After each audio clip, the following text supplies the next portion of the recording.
muscle, or joint pain, you want treatment right away. Parkview Ortho Express provides same-day orthopedic and sports injury care without referral or appointment, offering diagnostics, x-rays, the region's only body composition DEXA scan right inside of the Sport One Parkview Fieldhouse. Walk in Monday through Thursday, 7 to 7, Friday, 7 to 5, and Saturday, 8 to noon. For more information, go to parkviewsportsmedicine.com/orthoexpress. It's the comets. Comets falling from the sky. Comets falling from the sky. Comets falling from the sky. Comets falling from the sky. Comets falling from the sky. Comets falling from the sky. Comets falling from the sky. Comets falling from the sky. This is the first time I've been able to do this kind of more complete understanding or view of your body. One of the things that's really important about this is that it's kind of legitimizing us as athletes. Parkview Sports Medicine. Game on.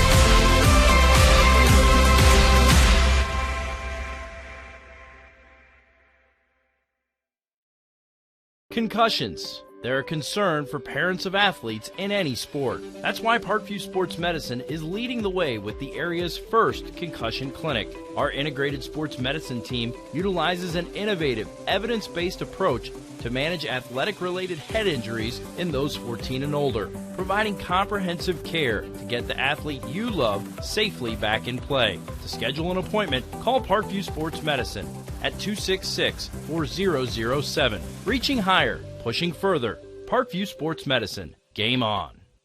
The Kelly Automotive Group is simple, transparent, reliable. Simple. Our customer specialists make buying a car easy and fun. Transparent. Our price listed is the best price. No hassle, no gimmicks. Reliable. Buy with confidence and peace of mind. We work hard to ensure the best value however you shop. Choose from over 60 vehicles under $10,000. Visit drivekelly.com. The Kelly Automotive Group. Simple, transparent, reliable. Get mad about blue. Get mad about your Fort Wayne Mad Ants. When looking for the best basketball action in town, it's the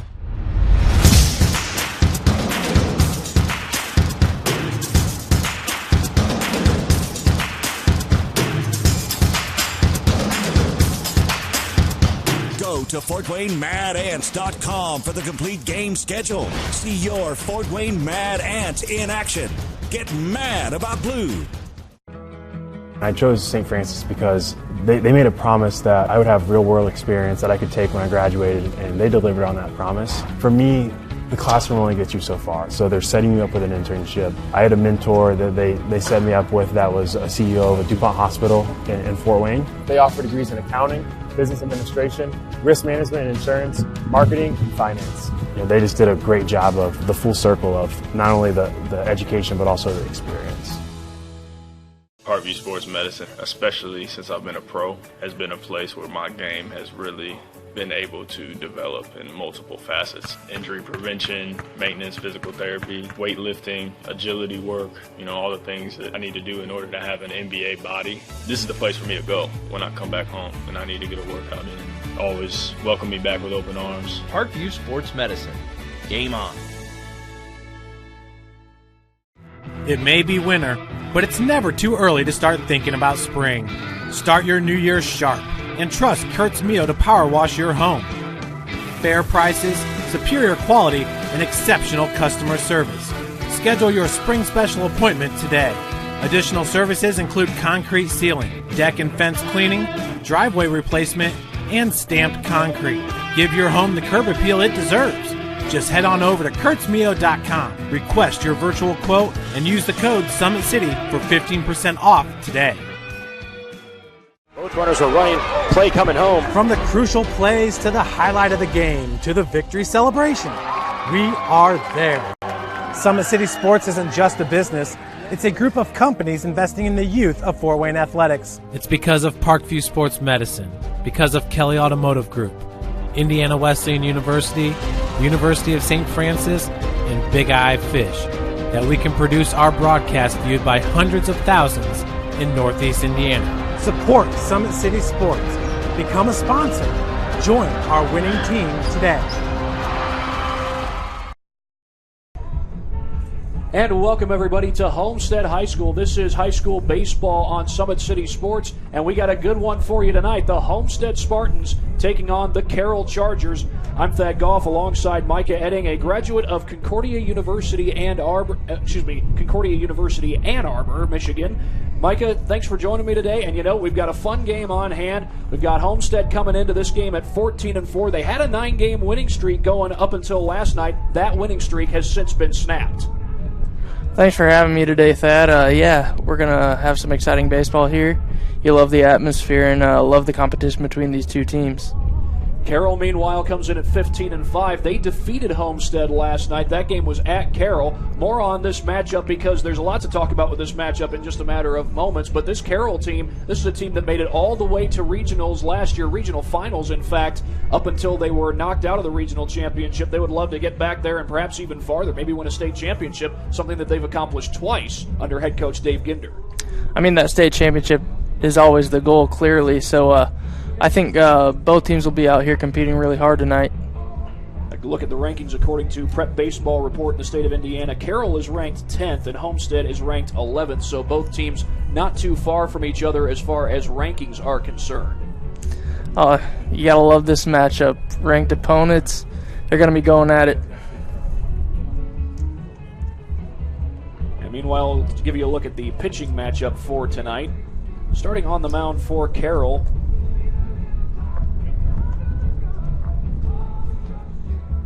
is Peyton Manell.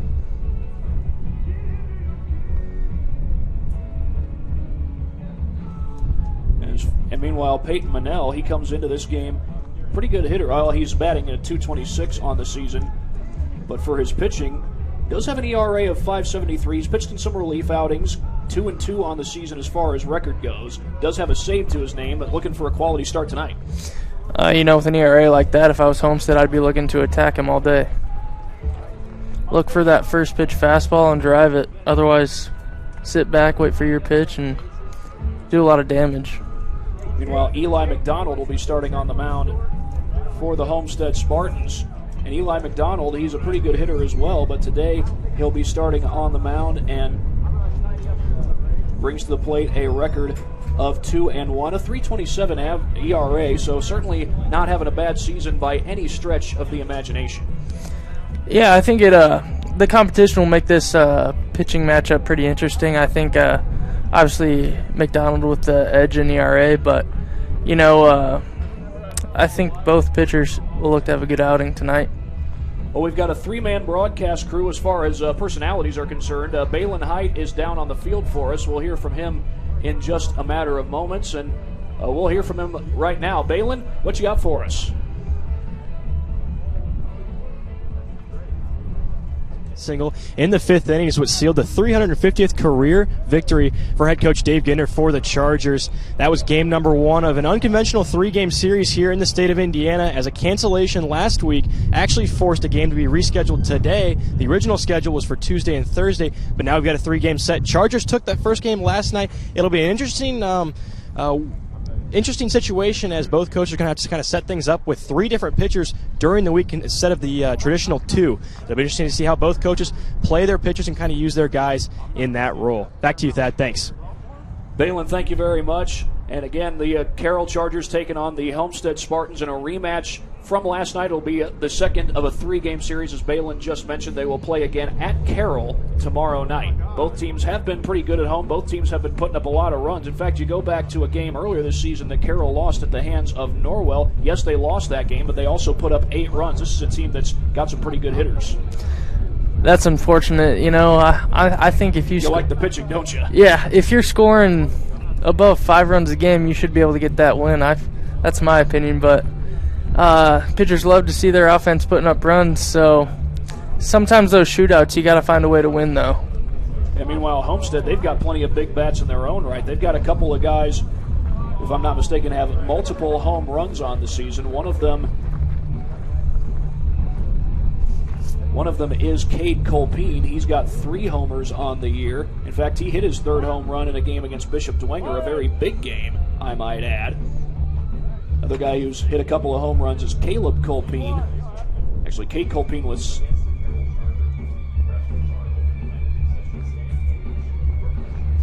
Caleb Colpeen, I believe, has a couple of home runs. Carter Matheson, he's hit a couple of them. 4 home runs, in fact. So this is a Homestead team that really can hit the ball a long ways. You're not going to be wanting to try to hit home runs today with the wind blowing straight in from right field, though. Have to look to hit hard line drives, hard ground balls. We'll see how that plays out for the powerful Homestead team. And I mentioned earlier that Dave Ginder, the head coach at Carroll, he's won 2 state championships already. He's in his 16th year as head coach. Now, Nick Bile, the head coach at Homestead, he's in his 4th season as head coach, but he has a lot of experience with this program. Had some experience as an assistant coach under former head coach Steve Sotier. You know, maybe the experience of Ginder will he'll tell his pitcher to just live in the zone. Hopefully, make the Homestead hitters get themselves out with that win today. Bile and the Spartans went 18-8 last year, so he's certainly got this team going in the right direction. 14-4 coming into this game today. Again, the second game of a triple header, you might say, 3 games in 3 days. Carroll winning against Homestead last night. 4-3 was the final score. It was Cam Needens who got the RBI single. And that was back in the 6th inning. So we will... And again, another look at the rankings. Carroll comes into this one 10th in the state, according to Prep Baseball Report in the state of Indiana. Homestead comes in ranked 11th. 15-5 the record for Carroll, 14-4 the record for Homestead. Well, we'll take a quick break. We'll have the national anthem coming up here in just a moment. You're watching high school baseball here on SummitCitySports.com.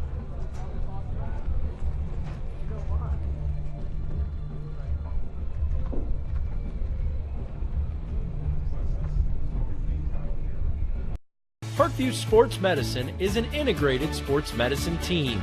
I mean, I always had my family behind me, I always had my team behind me, but to have staff that wanted the best for me and to get me feeling better the quickest was really reassuring. Parkview Sports Medicine. Game on. It may be winter, but it's never too early to start thinking about spring. Start your new year sharp and trust Kurt's Mio to power wash your home. Fair prices, superior quality, and exceptional customer service. Schedule your spring special appointment today. Additional services include concrete sealing, deck and fence cleaning, driveway replacement, and stamped concrete. Give your home the curb appeal it deserves. Just head on over to kurtzmio.com, request your virtual quote, and use the code SummitCity for 15% off today. Welcome back, everybody, to Homestead High School. The Homestead Spartans and the Carroll Chargers going at it in this afternoon baseball game here on SummitCitySports.com. Well, we will take this time to go ahead and go over the starting lineups for the respective teams. Jared Hanshoe will lead things off for the Chargers. He is the 3rd baseman in today's game. Bryce Ginder, the shortstop, will bat 2nd. Jake Shirk will be the designated hitter. He'll bat 3rd, followed by Lincoln Lance in the cleanup spot. Sebastian Coons, the catcher, will bat 5th. Cam Needens, the 2nd baseman, will bat 6th. He'll be followed by Micah Fretz, the 1st baseman. Eddie Bransfield bats 8th and plays right field, and Connor Starkey will round out the batting order for the Chargers. He is the left fielder for Carroll. Meanwhile, for Homestead, Carter Matheson will be the leadoff hitter. He's got some power in that leadoff spot. He starts in center field today. Cade Colpeen is the catcher. He will bat 2nd, followed by Caleb Colpeen in the 3rd spot. Luke Palmer will bat cleanup. He's the left fielder for this game. Pitcher Eli McDonald bats 5th. He's a guy who's come up with some timely hits this season. Graham Collin batting in the 6th spot. He is the starting 3rd baseman. Carter Hamlin is your DH. He will bat 7th, followed by Braden Hardwick starting in right field. Ryan Lunsford, the 2nd baseman, will round out the batting order for the Homestead Spartans. And speaking of Braden Hardwick, we had plenty of good defense in yesterday's game, but Braden Hardwick, he's a guy who made an over-the-shoulder catch back on Friday in a game against Bishop Dwenger, doing it Willie Mays style.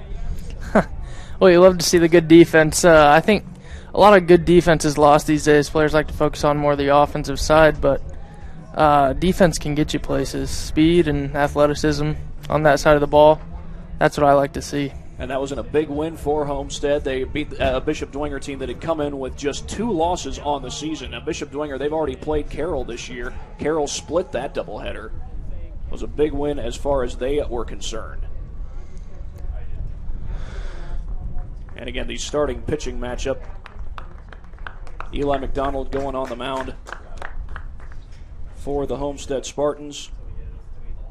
And for the Carroll Chargers, again going on the mound, is Peyton Manell.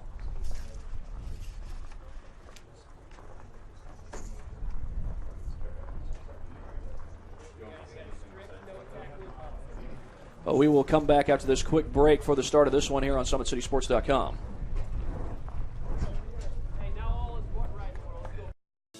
Parkview Sports Medicine is an integrated sports medicine team. We're treating injuries when and where they happen and working to prevent them before they do. We believe the best care is coordinated care, helping ensure you get the individualized services you need every step of the way, offering innovative treatment techniques to get you or the athlete you love back in play. Reaching higher, pushing further. Parkview Sports Medicine. Game on. I chose St. Francis because they made a promise that I would have real-world experience that I could take when I graduated, and they delivered on that promise. For me, the classroom only gets you so far, so they're setting you up with an internship. I had a mentor that they set me up with that was a CEO of a DuPont hospital in Fort Wayne. They offer degrees in accounting, business administration, risk management and insurance, marketing, and finance. You know, they just did a great job of the full circle of not only the education but also the experience.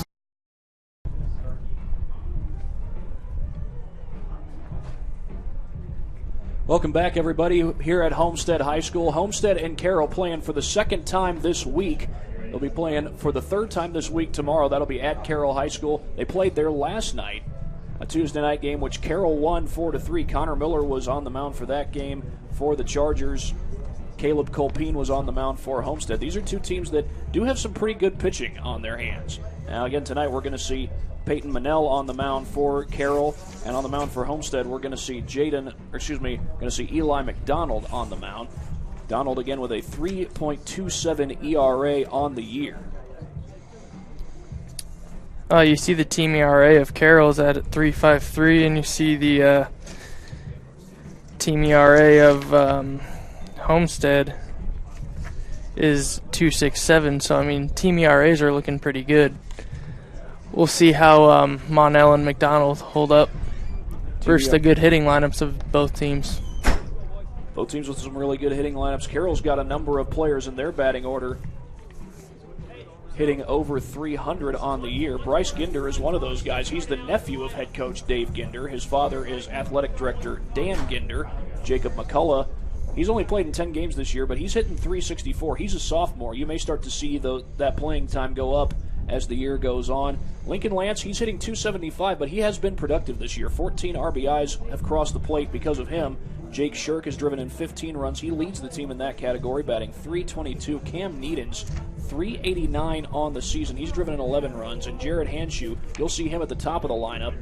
He has driven in 11 runs as well. So a lot of guys with double-digit RBIs this year, including, dare I mention, Micah Fretz, 10 RBIs, batting under 200, but he has driven in those 10 runs.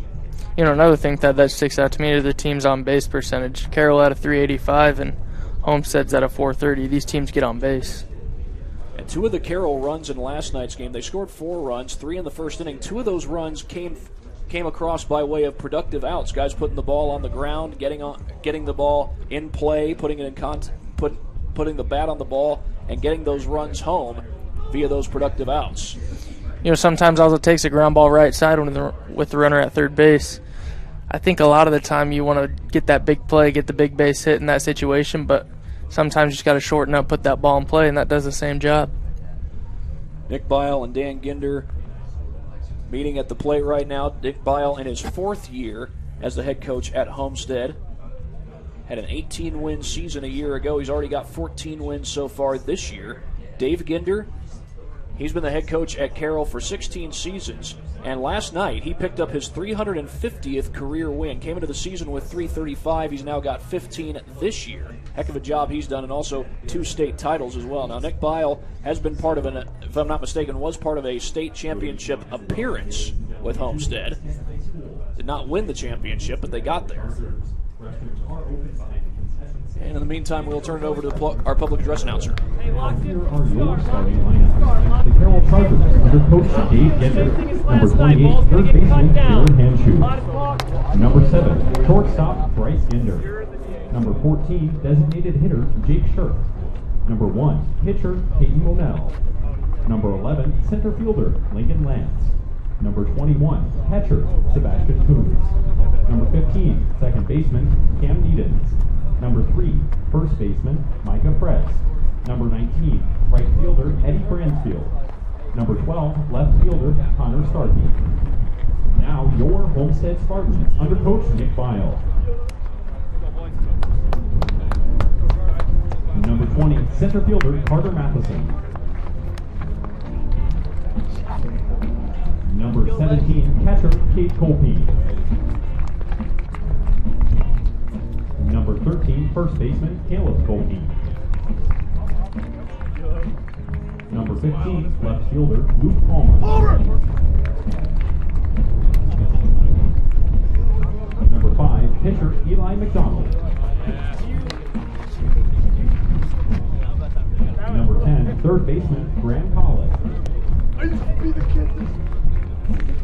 Number 8, designated hitter Carter Hamlet. Number 4, shortstop Jaden Lepper.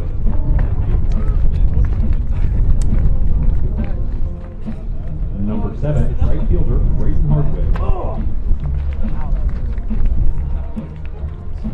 Number 11, second baseman Ryan Lunsford. And tonight's honorary captain for the Homestead Spartans, number 1, Will Ferguson. Now please rise and remove your hats for tonight's national anthem.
And we are ready for baseball here at Homestead High School. Eli McDonald ready to take the mound. McDonald coming into this game with a 3.27 ERA on the year. 2-1 as far as record goes. He has struck out 16 batters, only walked 5. Has given up 13 hits this season as well, but overall having a very good season. He's going to be pitching against a very good lineup. Jared Hanshew is going to be the leadoff hitter, followed by Bryce Ginder and Jake Shirk. That'll be the top of the order, and if we get that far, Lincoln Lance would hit next, and he's had a very productive season. There's a lot of productive guys in the top third of that lineup for Carroll, and that's what Eli McDonald is going to be up against. You know, he's going against guys that just get on base, put the ball in play, hit for average. So he's going to have to keep the ball. Well, with the wind, you know, he could trust himself, trust his defense to make some plays. I think you got to take the chances and let the hitters get themselves out today with this wind blowing straight in. It looks like it's blowing in maybe from left center field by the looks of things. Pretty strong, too. You want evidence of that? We just got a big gust of dirt kicked up by the wind by the Carroll dugout, and I'm sure we'll get some of that by the Homestead dugout as well, if I'm not mistaken. But now we are ready to go between Homestead and Carroll. Second game of a 3-game week-long series, half a week series you might say, 3 games in 3 days between these two teams.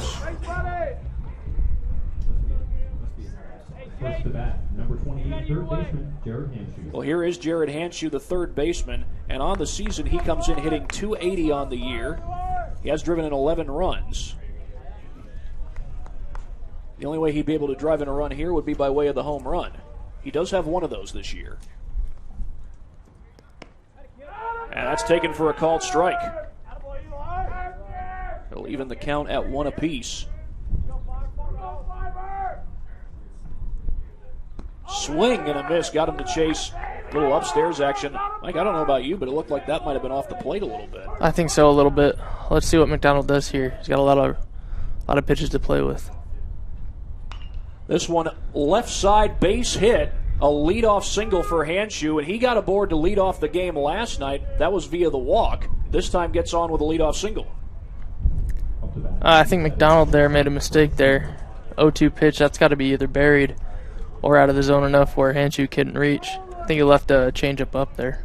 Well, Bryce Ginder started off yesterday's game with a single, eventually came around to score.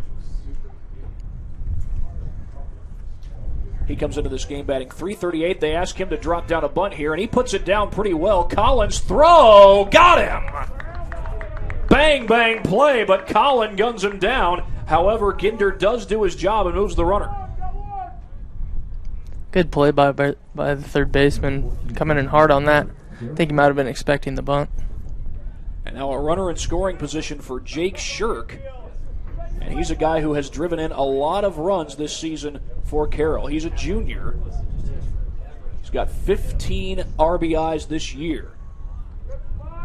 That leads the team. I think McDonald's going to have to work him close, but not give him anything too good to hit here. A hit you would think would score a run. And that's what Shirk was going for there, but he fouled it off.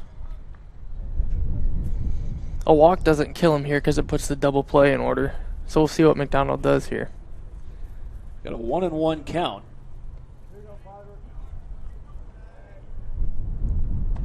And that one's taken upstairs, make it 2-1.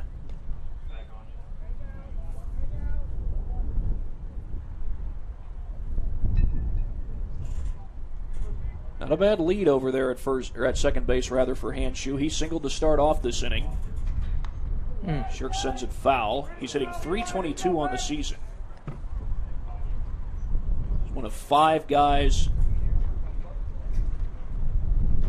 in this Carroll lineup hitting over .300 for the year. And this one's popped up in play, or so it appears. Colpeen couldn't make the catch. That would have been a tough catch. Good change up there. Started at the knees and dipped a little bit under.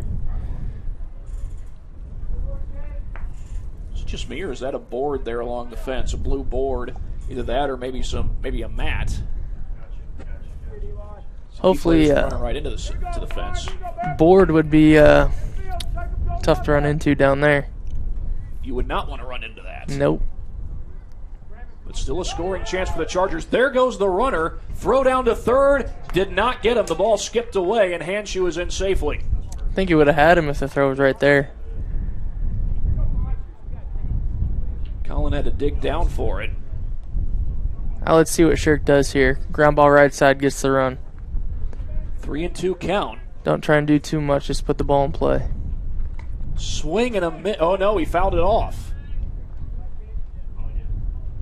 Had that been a swing and a miss, Shirk would have been off to first base. Run would have scored. To me, it looked like it just bounced straight off the catcher's mask. I didn't see where the ball hit the bat. Of course, the umpire's closer to the play than we are.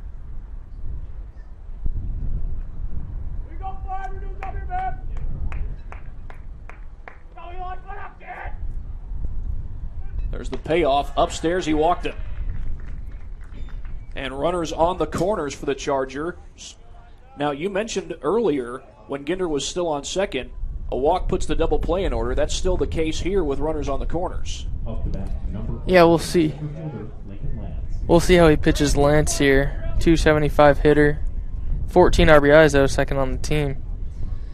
14 RBIs, 14 hits overall on the season. Not a lot of power for doubles, so, you know. Goes after the first pitch, and that's going to be caught right along the foul line by McDonald, and a huge putout for the Spartans. Good job of getting it on the hands there by McDonald, getting the pop out. So now Sebastian Coons will step to the plate, and he's another good hitter. 306 is his average on the year. Driven in just 3 runs, but one of those runs came last night. And an RBI single. Check that, it was a sac fly. He did drive in a run last night. That was in the first inning, a sacrifice fly that made it 3-0. While they threw back but did not get the runner Shirk. Shirk has a decent lead over there. Might be trying to get into a pickle. Maybe trying to get in scoring position just as well. It's out of play onto the softball field. Looks like they got a little league game going on over there. We'll see if Coons gets behind here. I'd like to see Shirk take off early, try to get in a pickle, get this running. Jared Hanshew led it off with the single. Right back to the mound, and McDonald snags it. Well, 2 huge putouts by McDonald. The first one, not as difficult as the second. But that one, he was able to get the glove on it. That might have been one of those look what I found moments for McDonald there. But it does the job. Well, Carroll threatened in the top of the first but did not score. Jared Hanshew with the leadoff single eventually made his way to second on the productive ground out. And we will show you, we will have a replay here. I believe this was the catch by McDonald. Indeed it was, right back at him. Like you said, Micah, look what I found. Hey, an out is an out, no matter how it's got.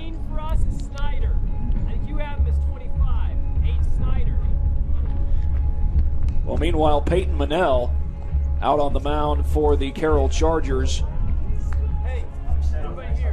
And on the season, Manel with a 5.73 ERA. He is 2-2 on the season. It was a couple of weeks ago in a doubleheader against Snyder. Game 1 of that doubleheader, he got the save.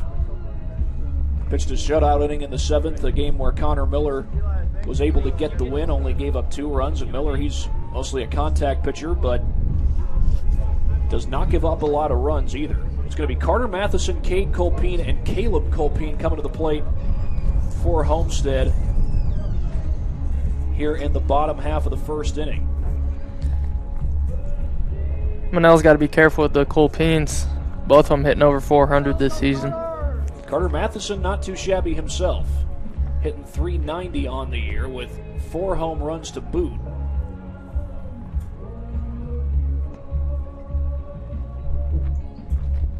And now Caleb Colpine, who will be hitting next, he's got 3 home runs. And it's 3 straight lefties.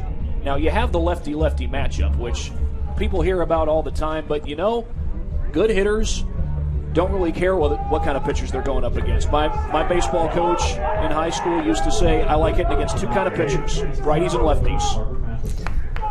That's what it is. The good hitters find a way no matter who they're facing. fact, I also like to put it this way: I like hitting 2 times a day, and any day that ends in Y. The 2 times a day, by the way, in case you're wondering, day and night. Absolutely. You know, Monell comes straight over the top, so that's not necessarily the toughest arm slot for these lefty hitters to face. Matheson pops it up on the right side of the infield, but that is playable. And Hanshu will call everybody off and make the catch. Monell was able to get in on his hands yet again. So now here's Cade Colpeen. If a pitcher's not afraid to get in, that's a good spot to get. Cade Colpeen, 424 on the year, has 19 RBIs. He's actually second on the team in that category. His brother Caleb waiting on deck. Caleb was the starting pitcher in yesterday's game. That's taken for a ball. It looks like Monell's living a bunch of off-speed versus this Charger lineup. Or excuse me, this Spartan lineup. Looked like he went with the fastball there, and he's got him in a 3-0 count. Should say Colpeen's got him. Nope, 2-1.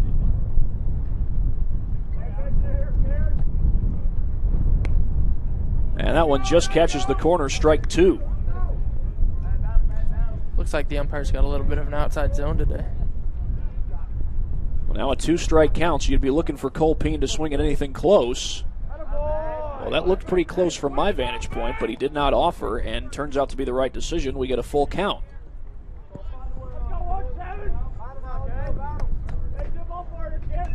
Clipped foul, and Colpeen just stays alive.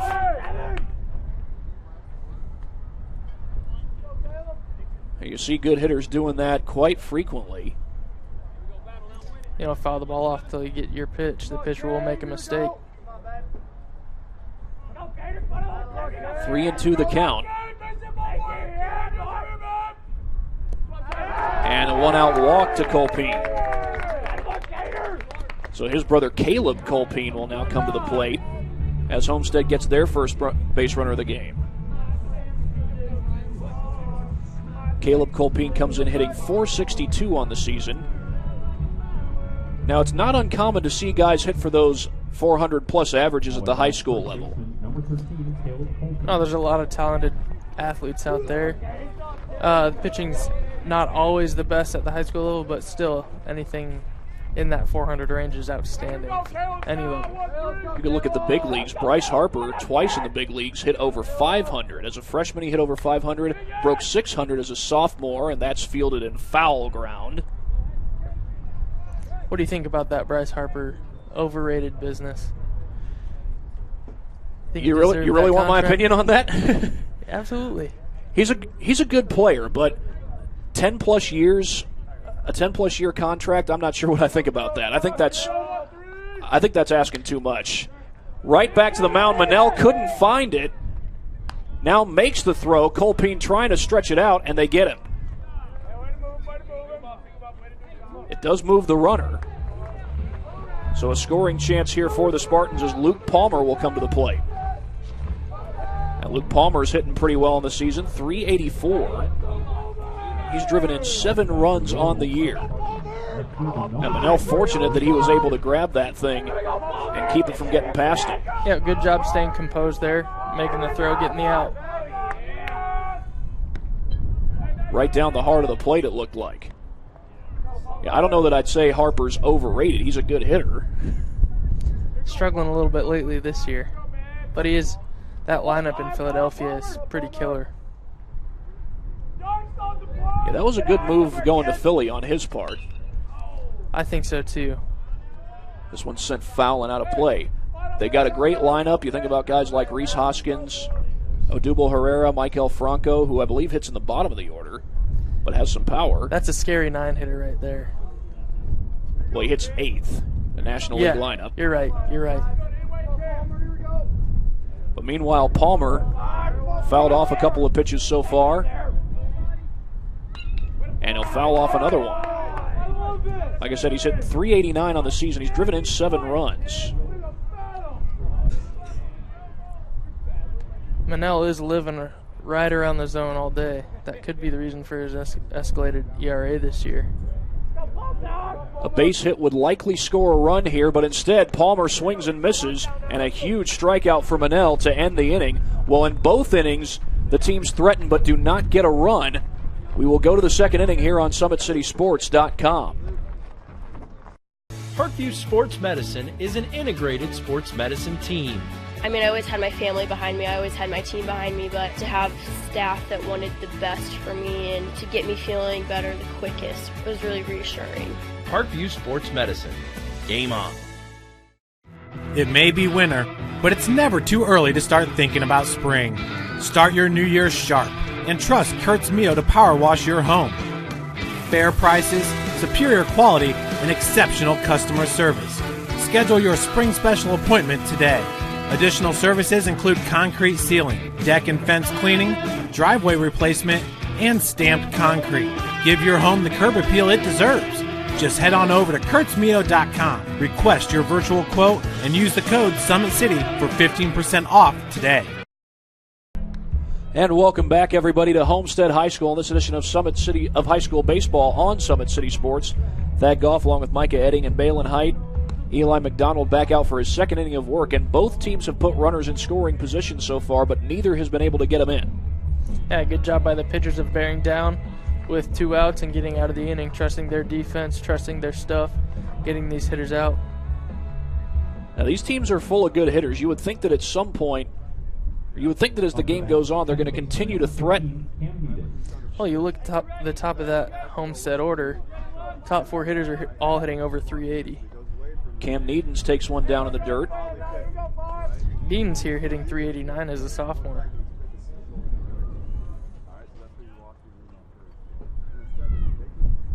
You know, these lineups probably do a very good job of protecting each other with the good hitters. So the pitchers have no choice but to attack everyone. Pitch on the way, and it's fouled off by Needens. He's another one of those guys who has double-digit RBIs for Carroll. He's got 11 of those. 7 guys on the team with double-digit RBIs. Very good with runners in scoring position, that means. 2-1 count, make it 3-1. Took one upstairs. So far, 1 walk given up by McDonald. Takes a strike, does Needens, and a full count.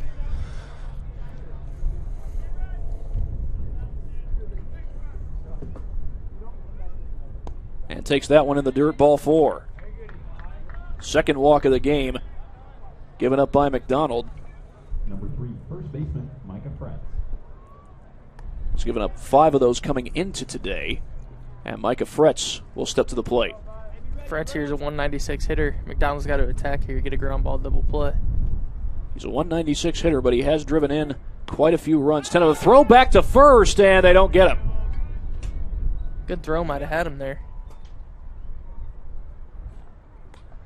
Caleb Colpeen in good position. Carroll looks very aggressive on the base paths right now. Stole third in the first inning.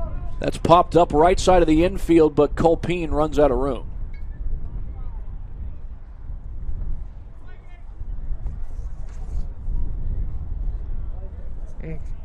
Carroll, 61 stolen bases in 76 attempts this year.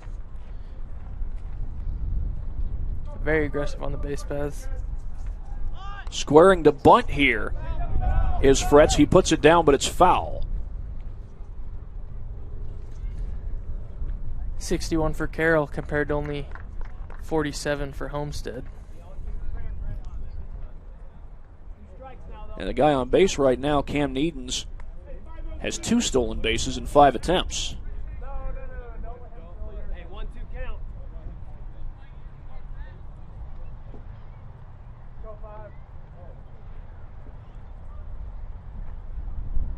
Ooh, way outside.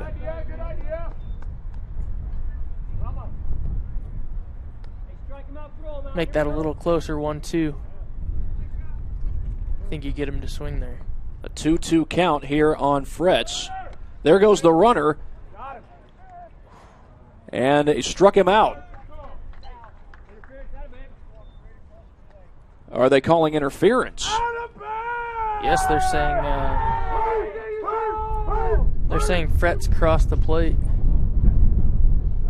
Well, initially they called it, I thought they just called it strike 3, but interference would, if I'm not mistaken, send Needens back to first. He stole second on that play. They're calling him out. Oh, they are calling him out, you're right. I think that's the right call because as Fret swung there, he kind of leaned over the plate. Catcher made contact with him coming through. I think that's the right call. So here's Eddie there. Bransfield.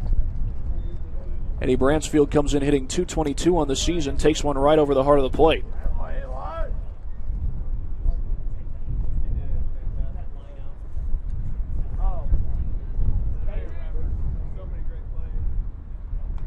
And that's sent foul. You know, McDonald's coming with a tendency here of first pitch fastballs or strikes. Let's see if these Carroll hitters can catch on to that the second time through the order.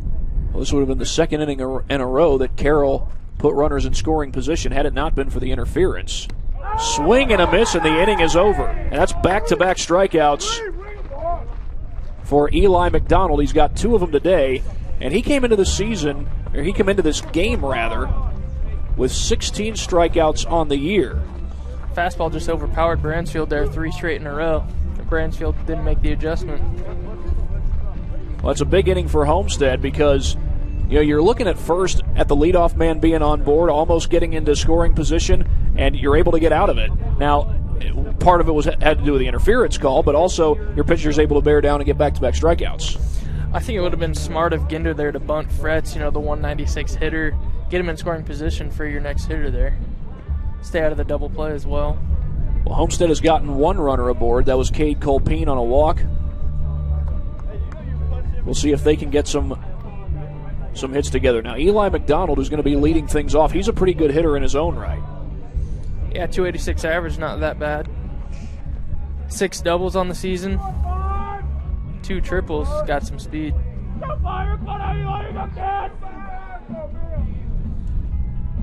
12 RBIs on the year.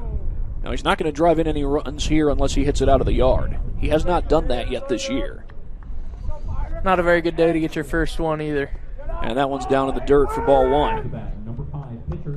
It's going to be McDonald followed by Graham Collin and Carter Hamlin.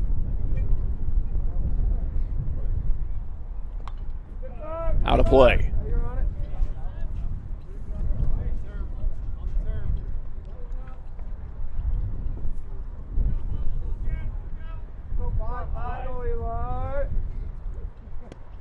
That's that one run inside.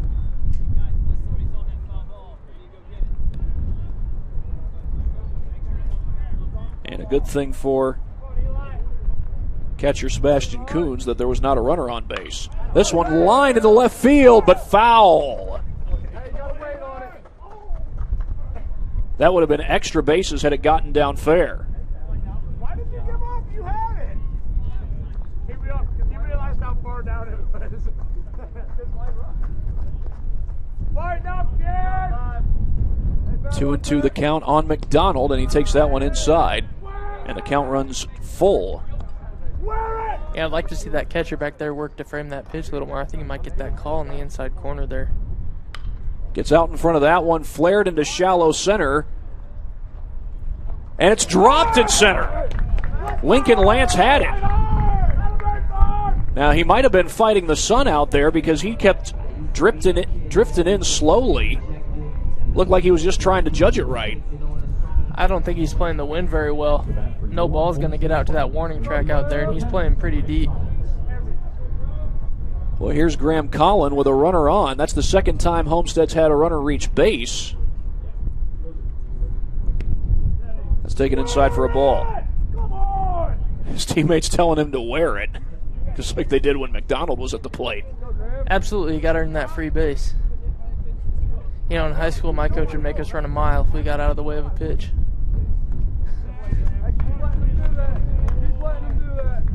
Now, supposedly, if you don't make an effort to get out of the way, the umpire won't give you the base. At least that's what I've heard. I don't think I've ever actually seen that put into practice, except maybe once or twice.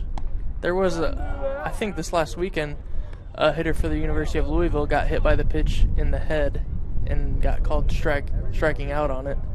Because there's that new rule in the NCAA where it'll be called a strike if you don't attempt to get out of the way. 2-2 count.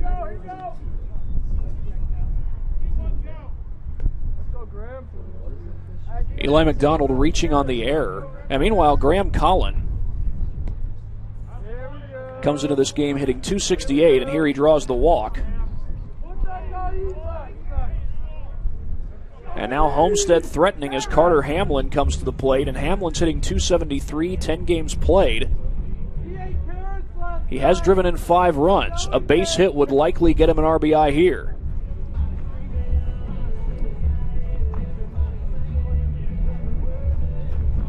Homestead does not yet have a hit in this game, but again, if they get one here, they can go up 1-0. Hamlin's hitting .273, and your next hitter, Hardwick's hitting .194. So, if I was Coach Bile here, I'd be taking the chances and letting Hamlin swing away.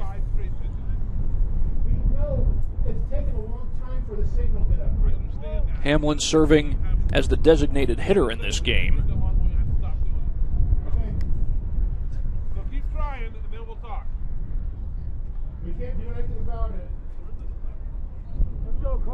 McDonald reached on an error in center field, and Collin walked his way to first. And that sent Fallon out of play.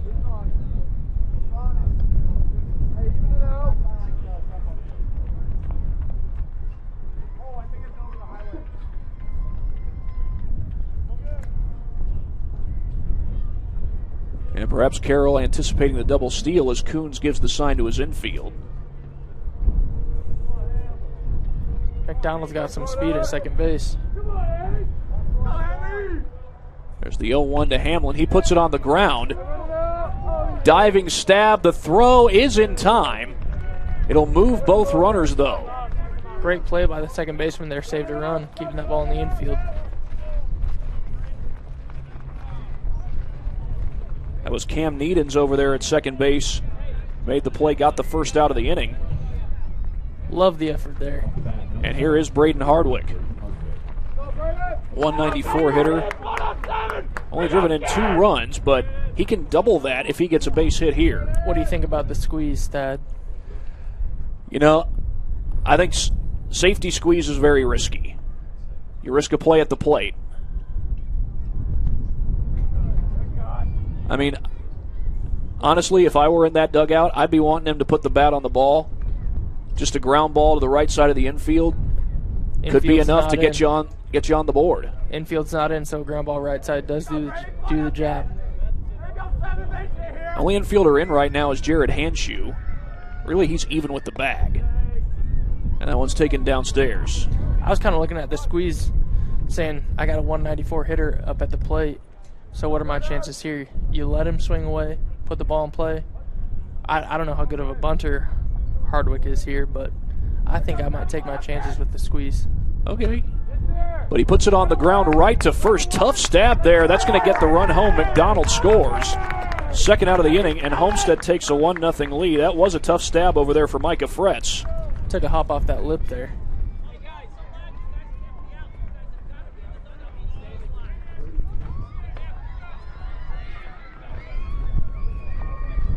And still a runner at third as Graham Collin makes his way to third. Now, Homestead does not yet have a hit in this game. They've walked 2, and McDonald reached on an error to start this frame.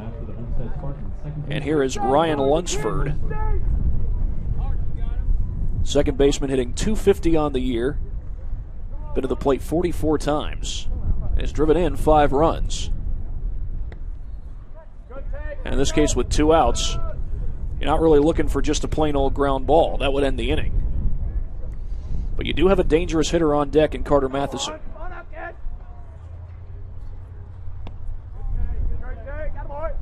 And that's taken downstairs. A lot of lefties in this lineup for Homestead.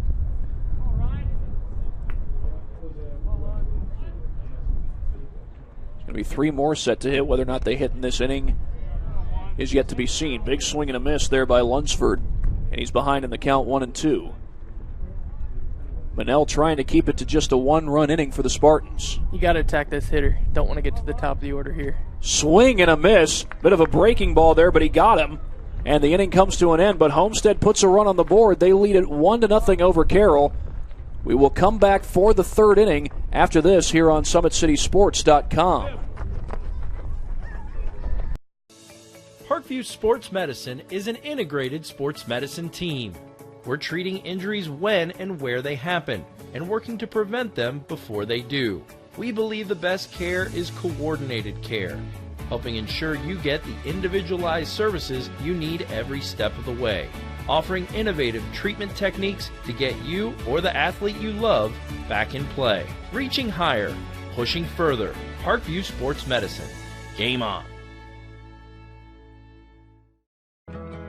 I chose St. Francis because they made a promise that I would have real-world experience that I could take when I graduated, and they delivered on that promise. For me, the classroom only gets you so far, so they're setting you up with an internship. I had a mentor that they set me up with that was a CEO of a DuPont hospital in Fort Wayne. They offer degrees in accounting, business administration, risk management and insurance, marketing, and finance. They just did a great job of the full circle of not only the education but also the experience. Welcome back, everybody. This is high school baseball here on SummitCitySports.com. It is 1-0. Homestead with the lead. Eli McDonald out to pitch his third inning of work so far. He's been working pretty quick through this Carroll lineup. Let's see if he stays on the attack. It's going to be the number 9 hitter coming to the plate to lead things off, Connor Starkey, the batter.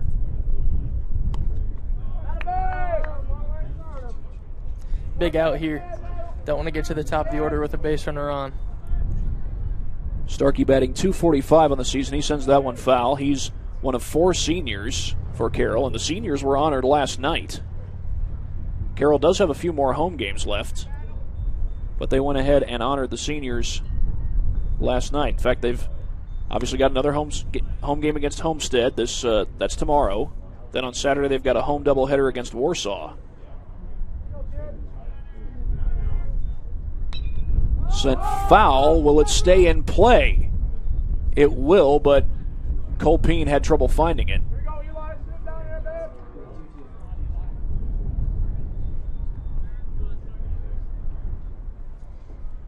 One 0 the score in Homestead's favor. They do not have a hit in this game.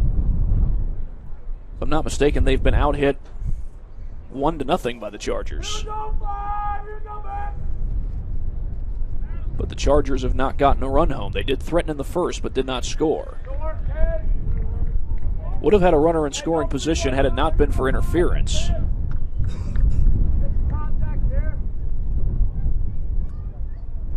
And meanwhile, a 3-2 count on Starkey. He bounces that one toward the mound. McDonald fields it and makes the throw. Good athletic play there by McDonald.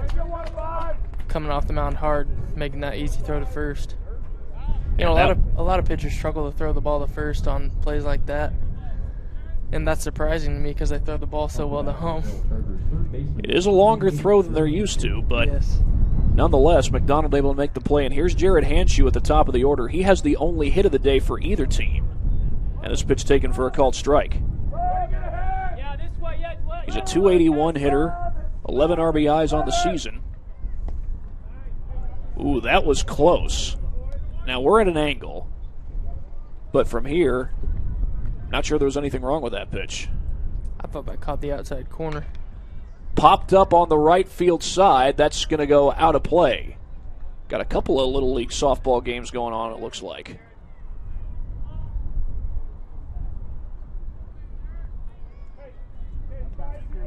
Hope nobody on those softball fields gets hurt by one of these foul balls. I think the wind blowing in will keep a ball from getting over that far. Taken in the dirt, count even at 2 apiece.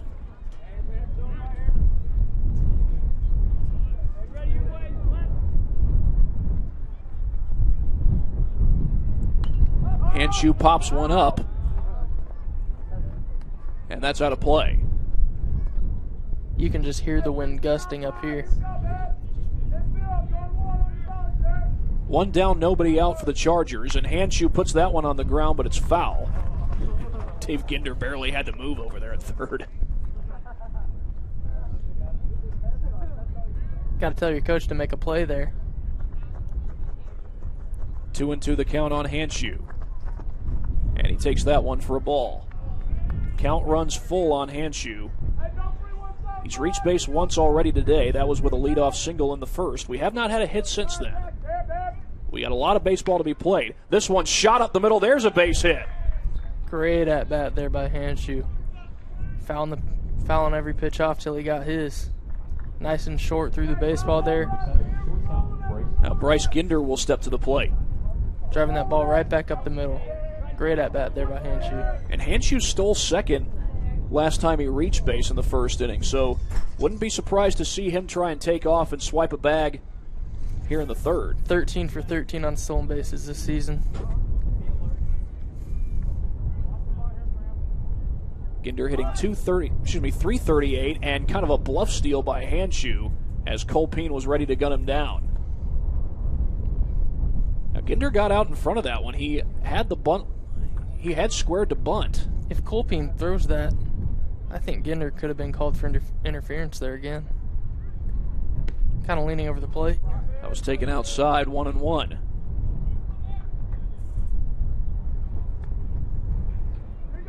Couple of dangerous hitters waiting on deck, especially since Carroll has a chance to put runners on first and second. There goes the runner, but Ginder fouls it off. I think it was a good thing there Ginder got a piece of that ball. Not a very good jump by Hanshew over there. Well, now with the 2-strike count, they already took the bunt off on the last pitch, but they're definitely, you would think, going to keep it off here with the 2-strike count. It's a good running count here again for Hanshew. Off-speed count. Sent fouling out of play. Well, we saw a good battle put together by Hanshew on the last at bat. Now Ginder doing the same.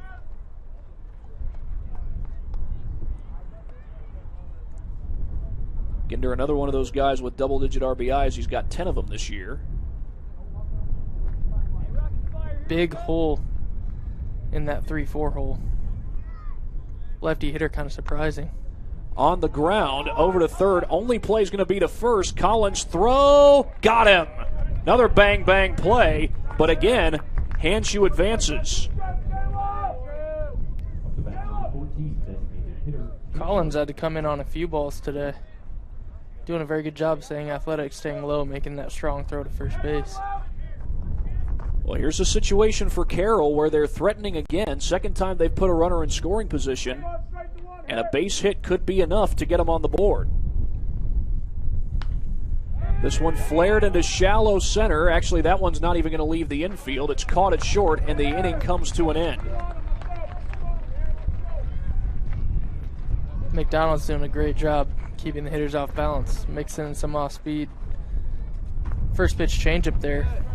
Had to deal with some tough hitters there. Bryce Ginder and Jake Shirk both hitting over 300, and he was able to retire both of them, one on the ground ball and then one on the pop-up. Not an easy task by any means. And we'll take a look at a replay here. And that's the ground ball on the throw by Collin. Very close play.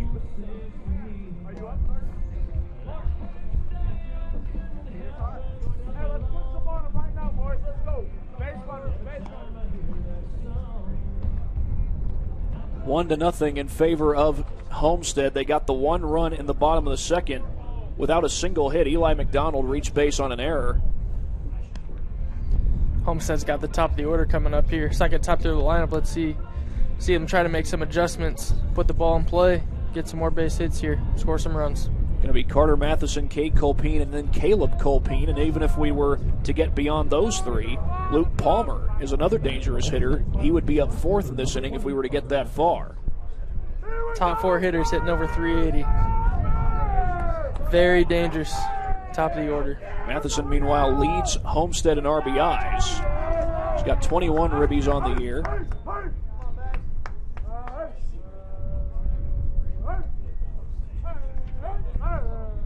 He's hitting 390 on the year.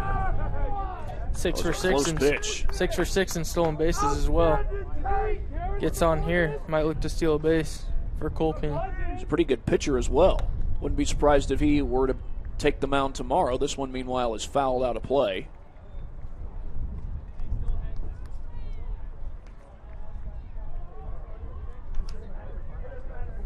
Here you go, babe. 2-1 the count on Matheson. Oh, that's close. Tied him up a little bit, but they're not going to call it. It's going to be ball 3.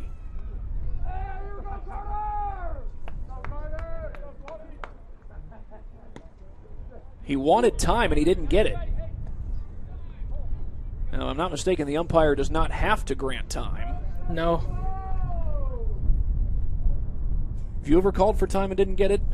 Yep. I struck out that at bat, and that was pretty frustrating. And a leadoff walk to Matheson. You know, one time I called time mid at bat, and the pitcher actually stopped. Should have been a balk, but the umpire called.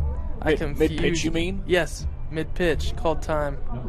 I called time before the pitcher had started, but then he started and he stopped. So it should have been a balk. But the umpire said, I confused the pitcher. I don't know where that's in the rule book as a call. Colpin puts it on the ground, and it's through the hole for a base hit. Back-to-back base runners for the Spartans, and by the way, that's the first base hit of the game for Homestead. Both second basemen are leaving that 3-4 hole wide open for these lefty hitters. That's going to send Caleb Colpin to the plate. Meanwhile, we will get a courtesy runner. That's Bryce Snyder.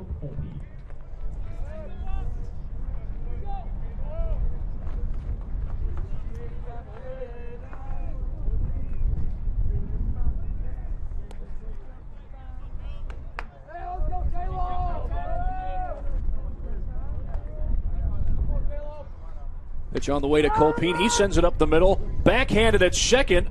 Relay for the double play, and they got him. Now that does advance Matheson to third, but a huge double play put together by Carroll. 6-4-3. Just what Manel's looking for there. 3-hitter, ground ball right to your second baseman. Bryce Ginder started it, and now Luke Palmer will come to the plate. Still an RBI opportunity for Homestead. Monell's doing a really good job of keeping the ball low, away from these hitters right now. In the dirt for a ball. Nothing! Hey, let's go, Palmer! Hey, you're the best around, 15! Can't nobody ever bring you down, Palmer! Hey, hard somewhere, kid! 1-0 the count on Palmer. 2 out here in the third. And goes after one in the dirt. That was a tough pitch to catch up to.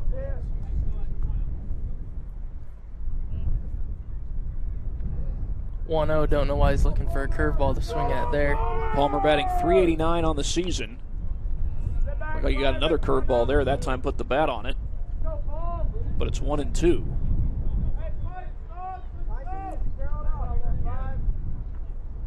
Palmer's driven in 7 runs this season. Trying to add to that total and give his team some insurance. Got him! That one froze him up. Well, he went after a couple of breaking balls and then let that one sail by him. It's 1-0 Homestead with the lead. We'll be back after this on SummitCitySports.com. Parkview Sports Medicine is an integrated sports medicine team. I mean, I always had my family behind me. I always had my team behind me, but to have staff that wanted the best for me and to get me feeling better the quickest was really reassuring. Parkview Sports Medicine. Game on. It may be winter, but it's never too early to start thinking about spring. Start your new year sharp and trust Kurt's Mio to power wash your home. Fair prices, superior quality, and exceptional customer service. Schedule your spring special appointment today. Additional services include concrete sealing, deck and fence cleaning, driveway replacement, and stamped concrete. Give your home the curb appeal it deserves. Just head on over to kurtzmio.com, request your virtual quote, and use the code SummitCity for 15% off today.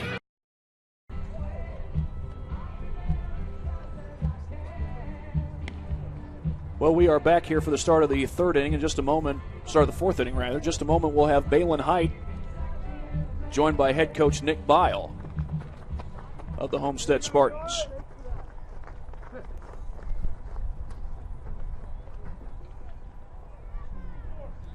Meanwhile, in just a moment, back here with head coach of the Homestead Spartans, Nick Bile. Nick, what are you liking on the mound from Eli tonight? He's competing. He's in the strike zone. He's letting his defense help him. And mixing up, that's what we need. We need to be in the strike zone, no free bases. That's what we're working on with all our pitchers. Eliminate the free bases. Offensively, you guys are able to push one run across. Not a whole lot of hard contact, but overall, what are you liking offensively, and what do you want to see in this game? Just competing, putting the ball in play. Conditions are tough at the wind, so we got to hit the ball hard on the ground, hard on the line. So we got to continue that a little bit, but moving guys around a little bit, putting the ball in play. You got to put the pressure on their team and try to cut down on strikeouts. All right, thank you very much, Coach. Dad, back to you up there.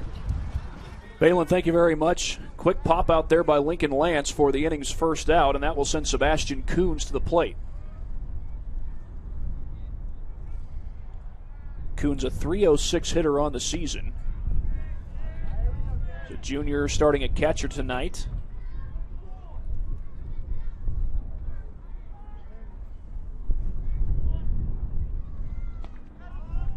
And that one's taken upstairs for a ball. Coons needs to be looking for a fastball here. 2-0. Coons lined out back to the mound in his last at bat. He puts this one on the ground right to second. The throw to first is in time for the second out of the inning. The throw by Ryan Lunsford. Got that fastball just a little late on it. And that's going to bring Cam Needens to the plate with 2 down. There's been 1-1-2-3 inning in this game. Now that was the bottom of the second. This one grounded up the middle. Snagged at second. Fine play by Lunsford. But couldn't get the throw out of his glove. It's going to be an infield single for Needens. Just the third hit of the game for Carroll. So far they've out-hit Homestead 3-2. And Micah Fretz. Needens started rounding that down the baseline. Thought it was going to get through. Liner right to short and past the shortstop, Jaden Lepper, and into the outfield. Yeah, that ball was hit pretty hard. Lepper kind of got out of the way of it. Eddie Bransfield coming to the plate. He did not start in last night's game, although he did come on in a pinch hitting role. He's hitting .222 on the season. He's played in 14 games, been to the plate 40 times. Upstairs on the first pitch, 1-0.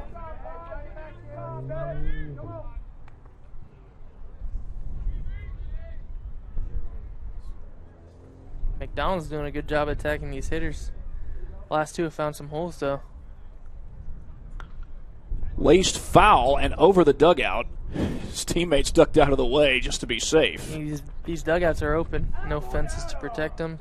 Hardline drive, foul ball. There's a lot of dugouts like that at the high school level. Yeah. I think the mindset behind that is these kids are older, they can handle it. Mm-hmm. On the ground, hit right toward third. Colin up with it, his throw in time to end the inning. You know, personally, I always like those dugouts better as a player. Allows you to see everything. Fence in the way is kind of annoying. Well, again, Carroll threatens, but they come up empty. That, I believe, is the third time that that's happened in a span of 4 innings. Now, they've got some good hitters. You would expect that they would continue to threaten as the game goes on. Just haven't been able to put any runs across. Yeah, with the wind blowing in, I expected it to be a pitcher's battle here, and that's exactly what it's turning out to be. 1-0 ball game here in the bottom of the fourth. Now, Homestead has put some runners into scoring position, but only once have they been able to cash in. They actually got Carter Matheson all the way to third in that third inning, but he did not come home. It's just a matter of of one team struggling to get runners home. Homestead's had a bit of that as well. Double play definitely hurt him last inning. No outs, runners on first and second, and ground into a double play. Definitely kills an inning. It's going to be Eli McDonald, followed by Graham Collin and Carter Hamlin coming to the plate. You mentioned something about the wind. I think the song that was just playing was perfectly appropriate for that. Call Me the Breeze by Leonard Skinnard. Absolutely, you got to love it. You a Skinner fan? I think he's a little out of my era, but he's got some good throwbacks. He's got plenty of good songs. Well, actually, Leonard Skinner is the band. Yes. It's not a solo artist. Yes. Little fun fact about Leonard Skinner, they are not from Alabama. You may have heard their song Sweet Home Alabama, but that is not where they're from. They're from Jacksonville, Florida. McDonald laces that one, but foul. Well, McDonald reached on an error back in the second inning. He's hitting .286 on the season, and he's been very productive, 12 RBIs. Swing and a miss. Ball skipped in the dirt. Coons looking for the throw down to first. Got him, and that will complete the strikeout. That is the fourth strikeout in this game for Peyton Monell. It'll send Graham Collin to the plate. Collin batting .268 on the year. He's been productive also, 13 RBIs. But again, nobody on base for the Spartans.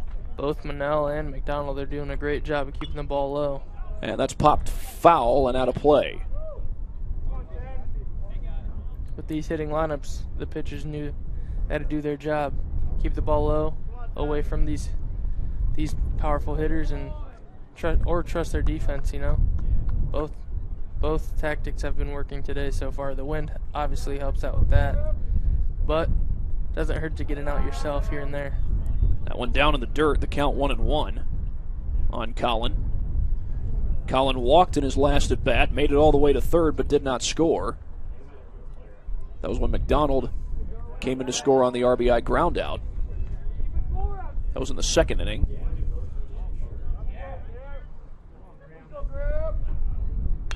And Collin puts it on the ground, base hit, past the diving handshoe, and a one-out single. Collin's got his first hit of the game. Third hit of the game for the Spartans.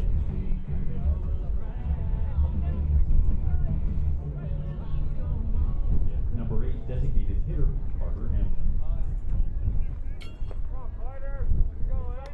Check that, I believe that's actually the second hit of the game for Homestead. Carter Hamlin to the plate. The throw back, close play, did not get him. Pretty good move there from Monell. Good move and a pretty good throw, just Collin dug back in. With a lefty on the mound. Liner, base hit, past the reach of handshoe. Collin going to third, he's going to hold up there. And stretching it into a double is Hamlin.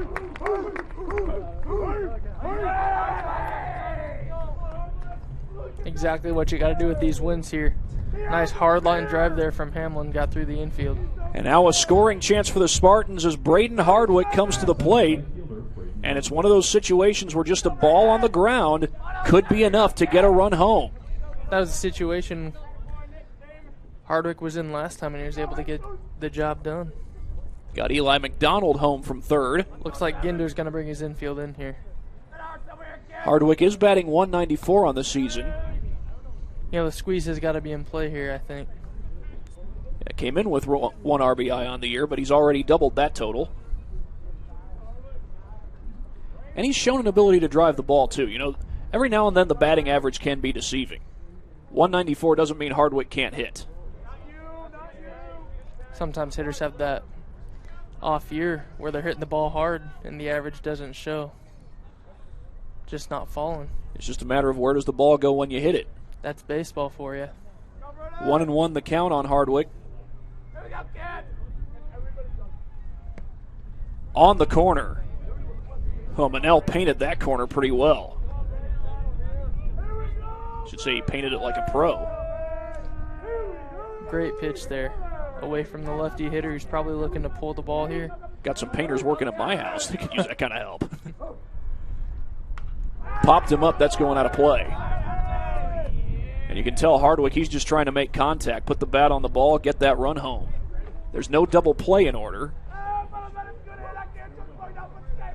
Now, technically a double play could happen here. May say more about that later on. That one's on the ground right to second. The throw will not come home. And in to score is Collin. Hamlin bluffed as if he was going to go home. But again, Hardwick does the job just like he did last time. I think this grass in the infield's a little thick. Slowed the ball down just enough to get that run in. And Cam Needens initially looked home, but decided he didn't have the play. And now here's Ryan Lunsford at the bottom of the order. And still a runner in scoring position, but with 2 outs. The only thing that's going to score that run is a base hit.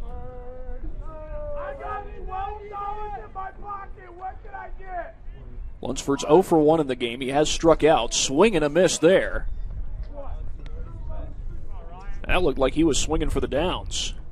He's hitting .250 on the year with 5 runs driven in. Doesn't have a home run yet. Swing and a miss. Another big cut. Pretty late on that fastball. I think it was former White Sox commentator Ken Harrelson who used to say, "Big hack, no contact." He had a few phrases.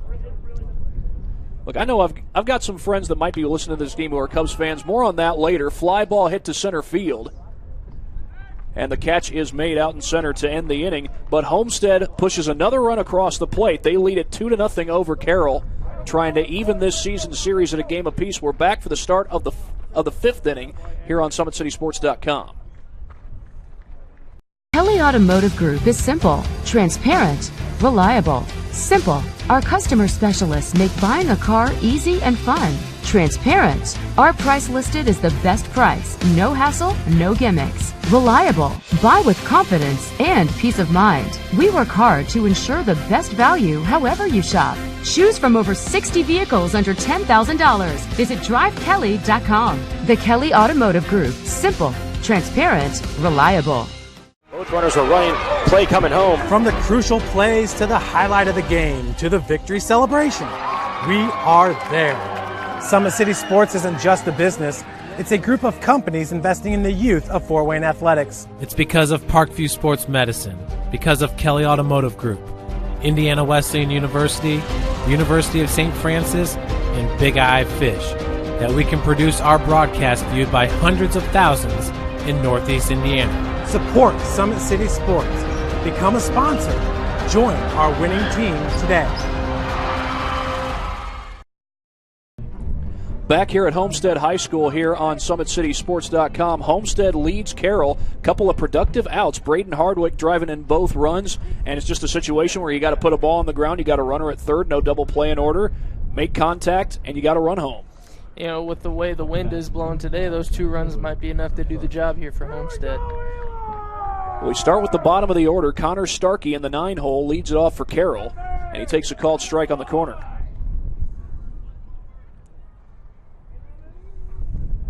Carroll has out-hit Homestead 4-2, but they trail on the scoreboard 1-0.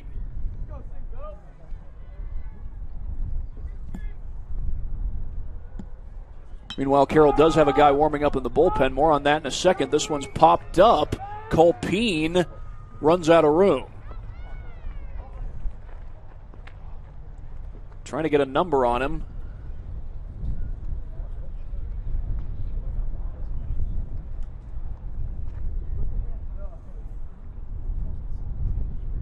But meanwhile, Starkey back at the plate. 1-2 the count on him. On the ground, hit towards second.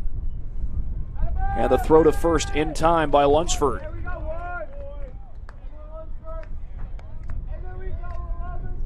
That's going to send us back to the top of the order. Jared Hanshew coming to the plate. I think it was Needens down in the bullpen. Hanshew's 2 for 2 in the game. He's the one guy who has yet to be retired. Came in hitting pretty well, 281 on the year, 11 RBIs. He's one of 2 guys with that total.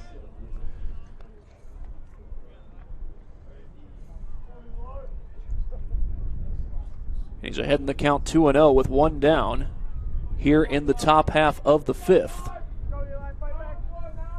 Hanshew, Ginder, and Shirk set to hit next. Shirk would only hit if one of those guys were to get on base.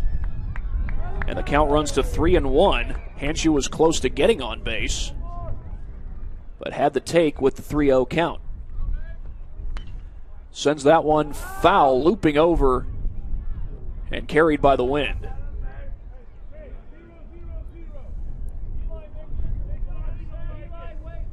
Full count on Hanshu. He's 2 for 2 in the game so far.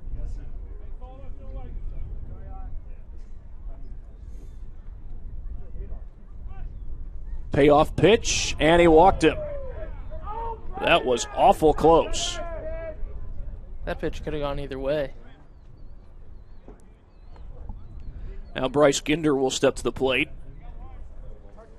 Now he's 0 for 2, but in the times he's come to the plate, he's been able to move runners. Hanshu's got that 414 on base percentage. Increased it tonight on base all 3 times. Ginder had a sac bunt to advance Hanshu back in the first inning, then moved him to second on a ground ball to third. Hanshu got a good jump on that particular play. See what kind of jump he gets here if he gets any. Not a very big lead. Does get a jump, and they've got him in a rundown. Throw down to second. They got him.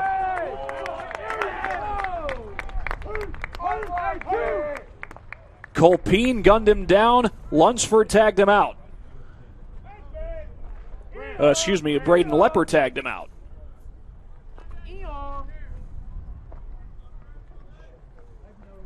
That's the second out of the inning, and Ginder fouls this one off.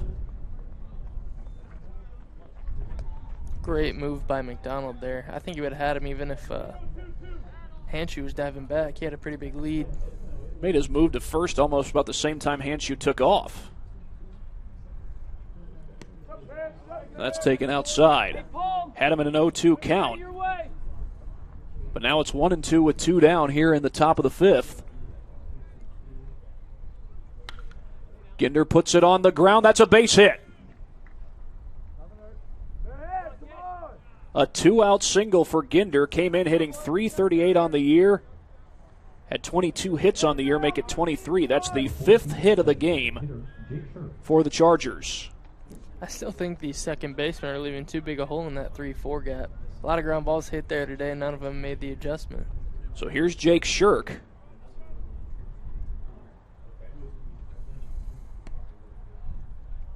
Got a bit of a breaking ball there and let it travel quite a bit. Shirk hitting .322 coming into play today. He's 0 for 1 officially, popped out to short and also walked. Those are his only at-bats of the game. 2-0 the count.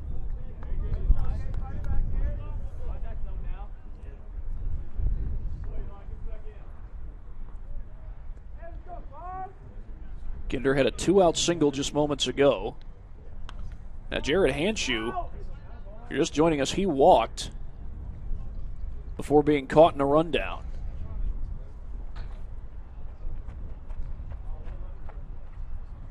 Not what you need there. Base runners are so precious at this point in the game. And Shirk fouls it out of play.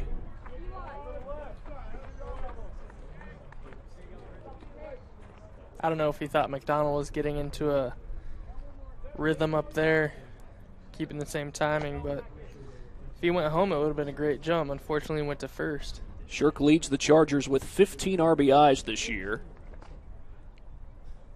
The only way the Chargers would get a run on this at-bat would be either by way of an extra base hit or if Ginder were to take off and swipe second. Count, meanwhile, 2-2 on Shirk. And he flies this one into deep left field. Going back is Palmer. And it's a foul ball. Well, Shirk got out in front of that one. But he'll go back to home. Ginder's got 7 stolen bases in 10 attempts this year, so not out of the question for him to try and steal one here. Count is 2-2 on Shirk.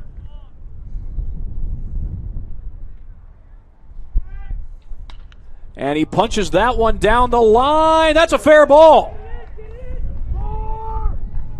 And they're telling Ginder to go around. He will make the turn and come home, and the Chargers are on the board. Jake Shirk with the 2-out double. Drives home Ginder. And it is 2-1 in Homestead's favor. Well, they keep threatening. Now, that was not with a runner in scoring position, but they've threatened all game long and finally gotten a runner home. And now that caught stealing really hurts. And here's another dangerous hitter, Lincoln Lance. coming to the plate. He takes a called strike. Ball game could be tied right now. Lance batting .275 on the year. He's got 14 RBIs. He's second on the team in that total. That, by the way, was the 16th RBI of the year for Shirk. The 0-1 on the way. Flared into shallow left, but playable. And the catch is made by Braden Lepper. Carroll pushes a run across. They're down 1. And meanwhile, we will take a quick break on SummitCitySports.com. Parkview Sports Medicine is an integrated sports medicine team. I mean, I always had my family behind me. I always had my team behind me, but to have staff that wanted the best for me and to get me feeling better the quickest was really reassuring. Parkview Sports Medicine. Game on. It may be winter, but it's never too early to start thinking about spring. Start your new year sharp and trust Kurt's Mio to power wash your home. Fair prices, superior quality, and exceptional customer service. Schedule your spring special appointment today. Additional services include concrete sealing, deck and fence cleaning, driveway replacement, and stamped concrete. Give your home the curb appeal it deserves. Just head on over to kurtzmio.com, request your virtual quote, and use the code SummitCity for 15% off today. 2-1, Homestead leads Carroll. The Chargers were able to push a run across in the top half of that 5th inning. We will hear from Baden Height, who's going to be talking with head coach Dave Ginder in just a moment. Camera's up there. Welcome back into Homestead High School as I'm here with head coach Dave Ginder. Head coach, what have you seen offensively? Only able to push the one run across in that last frame. What would you like to see from the guys the rest of the game? Well, we missed an opportunity in the first, with first and third with one out, but McDonald's done a nice job. We just haven't found many barrels and taken advantage of any opportunities we've had. So it was fortunate to get one back there. We're in striking distance, so just a well-pitched game. Peyton Manel's done a good job just kind of limiting the damage on the mound. What have you liked from him tonight? Throwing strikes and working quick. He's just done a nice job for us all the way around, so he's pitched well enough to win, so hopefully we can scratch something around here these last couple innings. Thanks, Coach. Back to you, Thad. Balin, thank you very much. That was Balin Height with head coach Dave Ginder of the Carroll Chargers. They got that run thanks to an RBI double by Jake Shirk. And now Carroll has cut it down to a one-run game, but some dangerous hitters at the plate for Homestead here in the bottom of the 5th. Carter Matheson at the plate right now. Ginder mentioned how Manel has been working pretty quick. Homestead hasn't been doing a very good job at getting him out of his rhythm. Now Matheson leads the team in RBIs. He's got 21 of those, but he has not had a chance with runners on base, let alone in scoring position. He puts this one on the ground right to first, and that'll be a fairly easy put out for Fretz. You don't see the leadoff hitter leading the team in RBIs that much. Cade Colpine second on the team in RBIs, meanwhile. He's got 19 of those and hitting .424 coming into play today. He's 1 for 1 today. He's walked and singled. And he goes out to the first pitch, right to second base, bobbled at second, but the throw is still in time. That lift's been doing a little bit of damage for these infielders today. Cam Needon's able to make the throw, had a little bit of trouble with it to start things out, but he still gets the out in the end. And Caleb Colpine will come to the plate.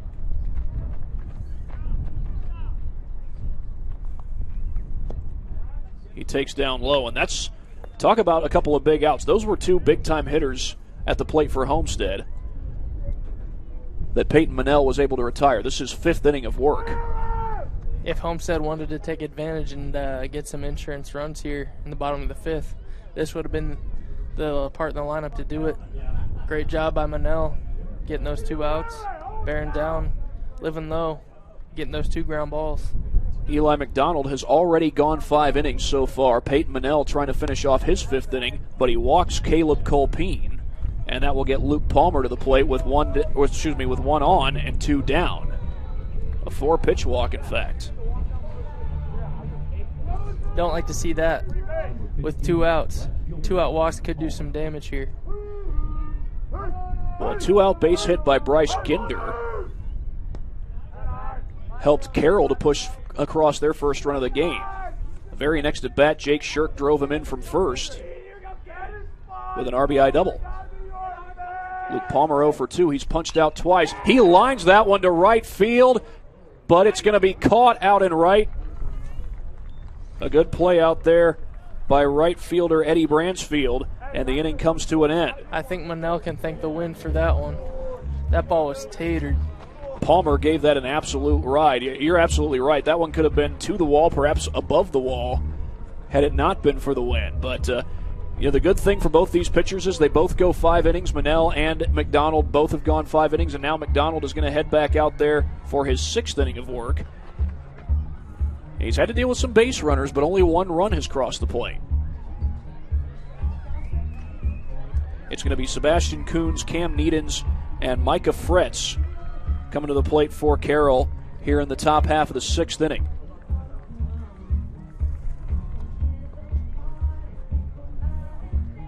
One run for Carroll in the 5th inning, 1 run for Homestead in the 2nd, and then they punched across another run in the 4th. Both their runs coming via RBI groundouts. But Carroll still very much in this game. They've got a pretty good hitter about to come to the plate in Coons. He comes into this game batting .306 on the year. It does have 7 extra base hits as well, 8 extra base hits, 7 doubles and a homer. And again, that 1 run that Carroll got was with 2 outs.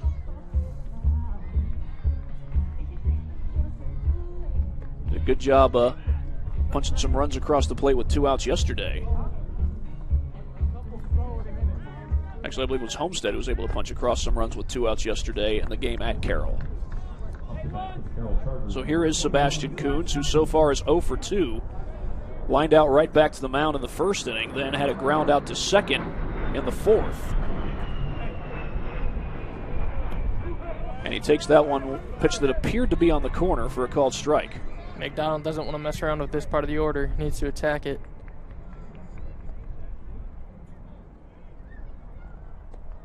That one taken down low by Coons. Again, he's .306 on the year. If I'm not mistaken, one of 5 hitters in this Homestead lineup who's been batting over .300. Swing and a miss. And he went at a pitch that was apparently below the zone, or appeared to be below the zone.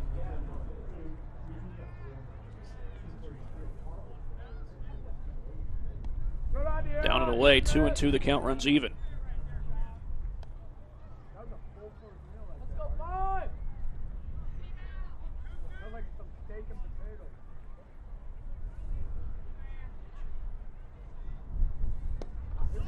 Count runs full on Coons.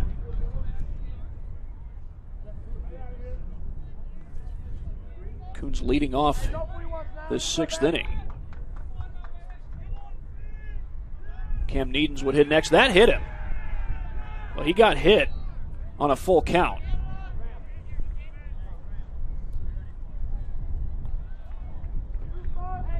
You wonder if Coach Bial has someone warming up in the bullpen here. Well, we'll have a courtesy runner here for Coons.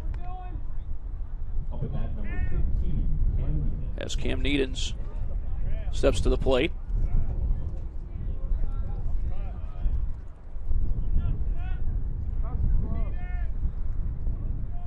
Needens 1 for 1. He's walked and singled in the game. And takes that one upstairs. Throw back to first. And the runner is safe. If I'm not mistaken, I think that's number 10, Jacob McCullough, serving as the courtesy runner.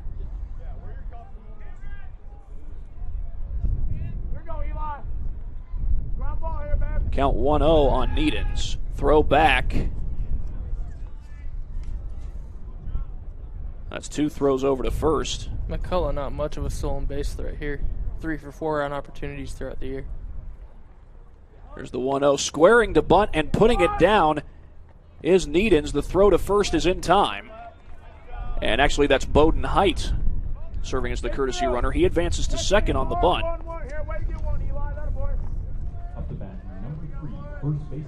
Bowden Height has played in 20 games this season. He's 7 for 10 in stolen bases.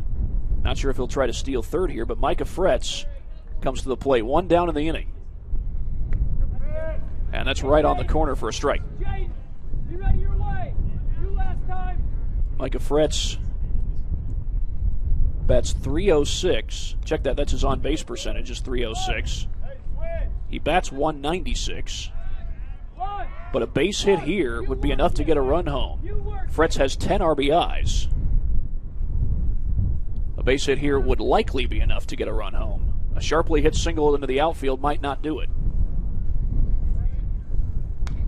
Puts that one on the ground right to short. Jaden Lepper with the throw. Got him.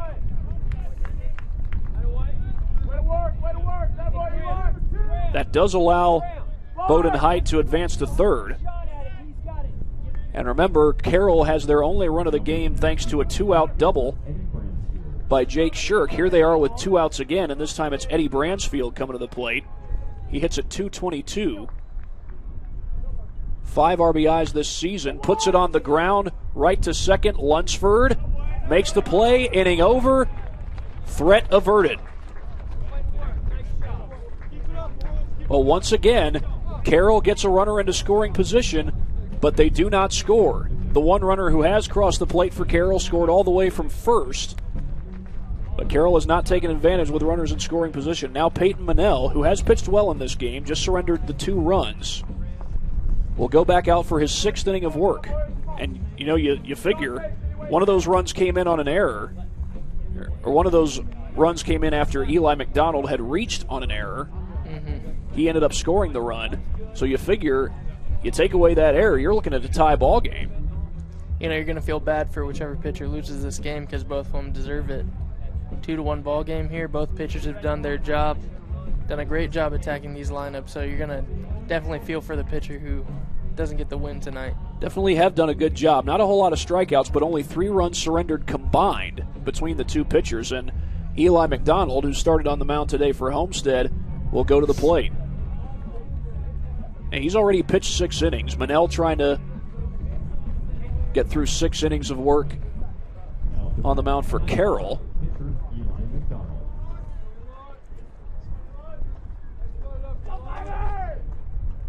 And McDonald takes that one outside for a ball. Graham Collin to hit next. He'll be followed by Carter Hamlin. McDonald is 0 for 1. He flares that or bounces that one right into the mound, and Manell able to make the throw. So McDonald retired to lead off the inning. That will send Collin to the mound. Graham Collin batting .268 on the year. It's been productive, 13 RBIs, but as productive as these hitters are, a lot of the top run producers on this team just haven't had opportunities with runners on base. First pitch swinging, and Collin pops it up. First base side. And it's going to drop foul. Both Coons and Fretz were going for it. If not for the wind, I think that ball would have been popped up all the way to first base. That almost landed back at home. The wind might have caught both Coons and Fretz off guard.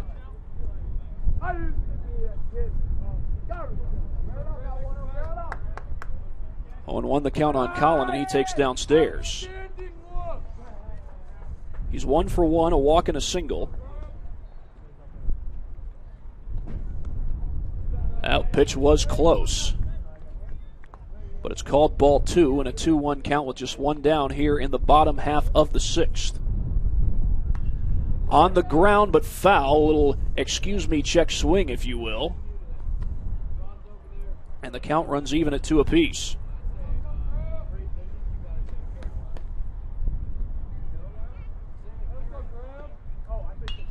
And Collin lifts that one into right center field.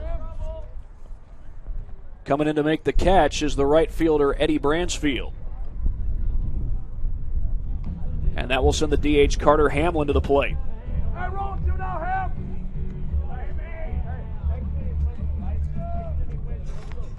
This has been the part of the Homestead order that's done the most damage today. Yeah, Hamlin with the only extra base hit of the game for the Spartans. We've got 1 extra base hit per team. Hamlin had a double. And then Jake Shirk had an RBI double. This one fouled backwards. Homestead's got 2 runs by way of productive groundouts. 2 down, nobody on for the Spartans here in the 6th. Peyton Manell trying to finish off a 6th inning of work. Lined up the middle, base hit. A 2-out single for Carter Hamlin as Homestead hoping to get a little bit of insurance here in the bottom of the 6th. They have to get 1 or 2 more runners on base before they can do that, but Braden Hardwick, who's coming to the plate, he's a guy who can drive the ball. Meanwhile, we've got a courtesy runner. That's Cole Etchison. Etchison could steal a base here. He's 4 for 5 on the season. Meanwhile, Braden Hardwick, he's driven in both runs today for Homestead via the ground out.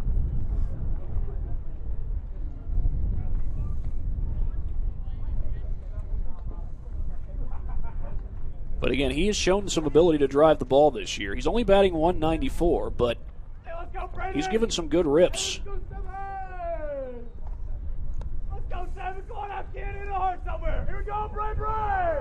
Also shown an ability to flash the leather out in the outfield. I mentioned earlier he had an over-the-shoulder catch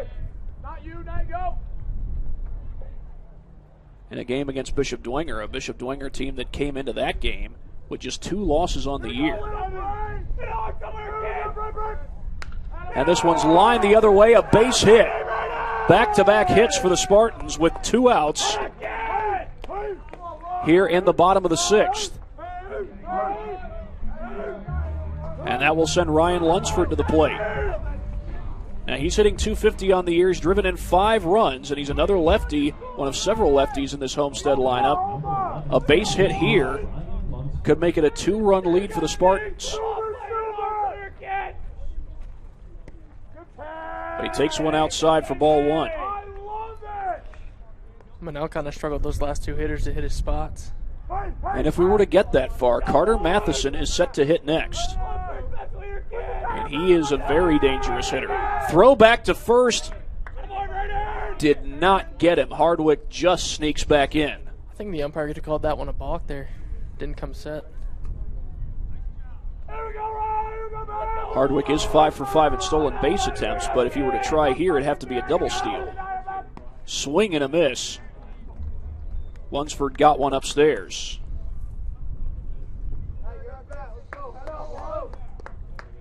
Count 1-1 with 2 down here in the 6th. But Homestead threatening with runners on first and second. And Lunsford fouls it away.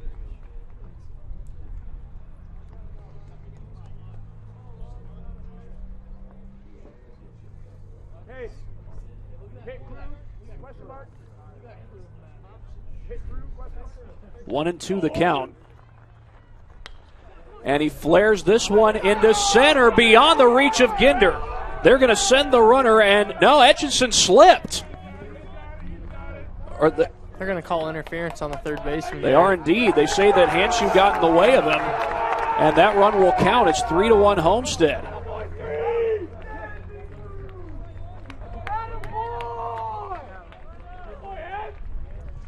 So indeed, Homestead pushes a run across with 2 outs, and a dangerous hitter coming to the plate, Carter Matheson. He leads the team in RBIs with 21 on the year. Yeah, I think the center fielder might have had a shot at him at home there, because he was just rounding third base as he got the ball. Now, if Matheson were to reach base, Cade Colpine would hit next. Pretty big lead, though, for Hardwick, and he gets back safe. That was a close play.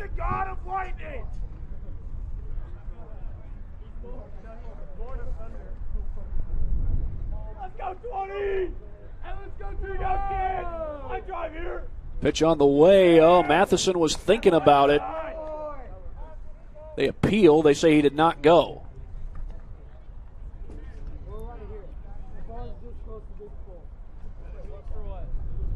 And on that interference, it certainly looked as though Etchison would have scored had Hanshu not gotten in the way.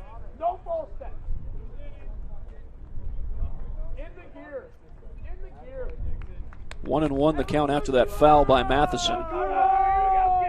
He does not have a hit in the game so far. He's 0 for 2 with a walk. He flares this one into right field. It's playable and caught out in right by Bransfield, and the inning is over.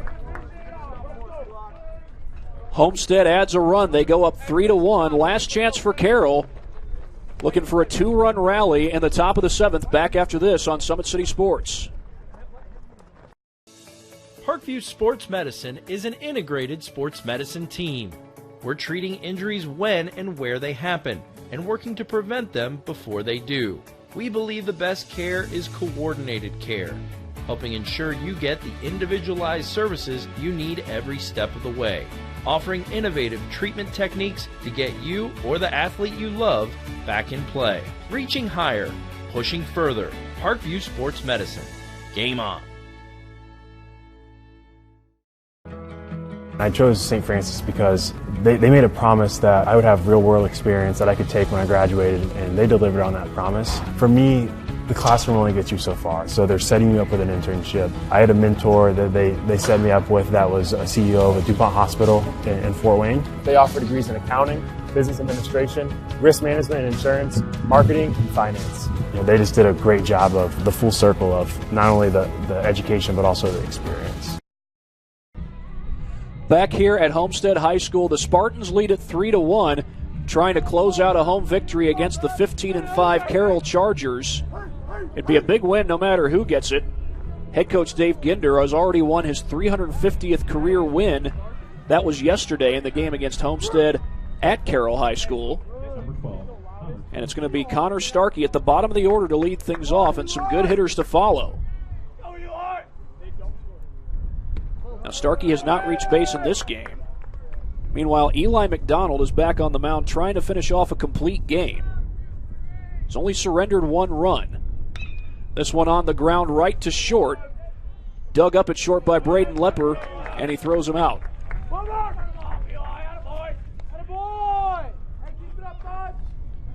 Number 28, Jared Hanshu.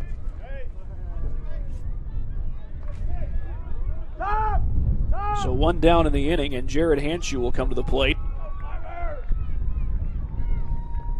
Hanshu 2 for 2 with a walk. He takes that one downstairs. A couple of singles on his first 2 at-bats.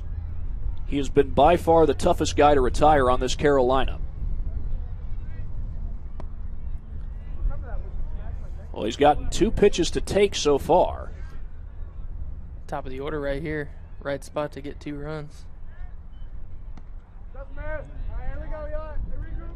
Make it a 3-0 count. You know, if he walks him here, you wonder if Bial will let McDonald stay out there. And that was inside, ball 4, a 4-pitch walk. Well, so far it looks like McDonald is going to stay out there, just 1 runner aboard. But again, some good hitters coming to bat. Bryce Ginder will hit next. He's 1 for 3 and also scored a run. He scored the only run of the game for Carroll. And, of course, Ginder also hitting at .338 coming into play today. Takes a strike. Well, where Hanshu did not see a pitch to hit, Ginder just did. Probably got the take sign there after the 4-pitch walk. This one's popped up, fouling out of play. Ginder might have told all his players we're taking until we get a strike here, trying to start a rally.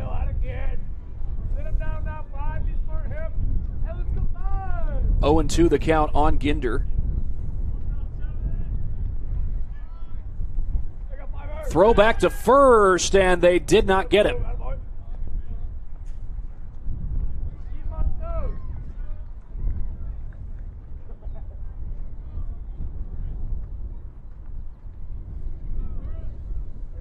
The 0-2 taken outside. 1 down, 1 on here in the top of the 7th for Carroll. They trail 3-1.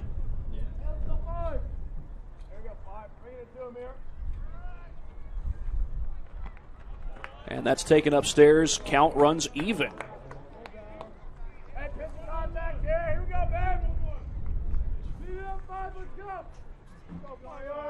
Well, in this game, McDonald has walked 3 hitters. And he's one pitch away from walking a fourth.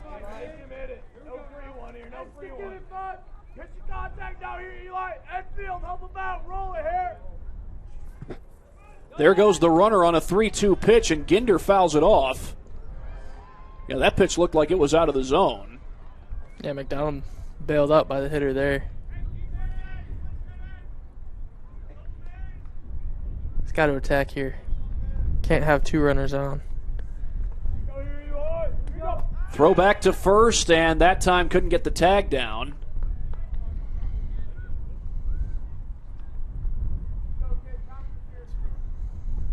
Count remains 3-2 on Ginder. There goes the runner again, and it's fouled off again, almost in the same spot.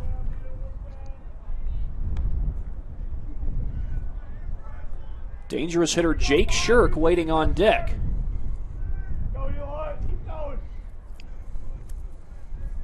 Check that, already 4 walks for McDonald. If he walks Ginder, it'd be his 5th.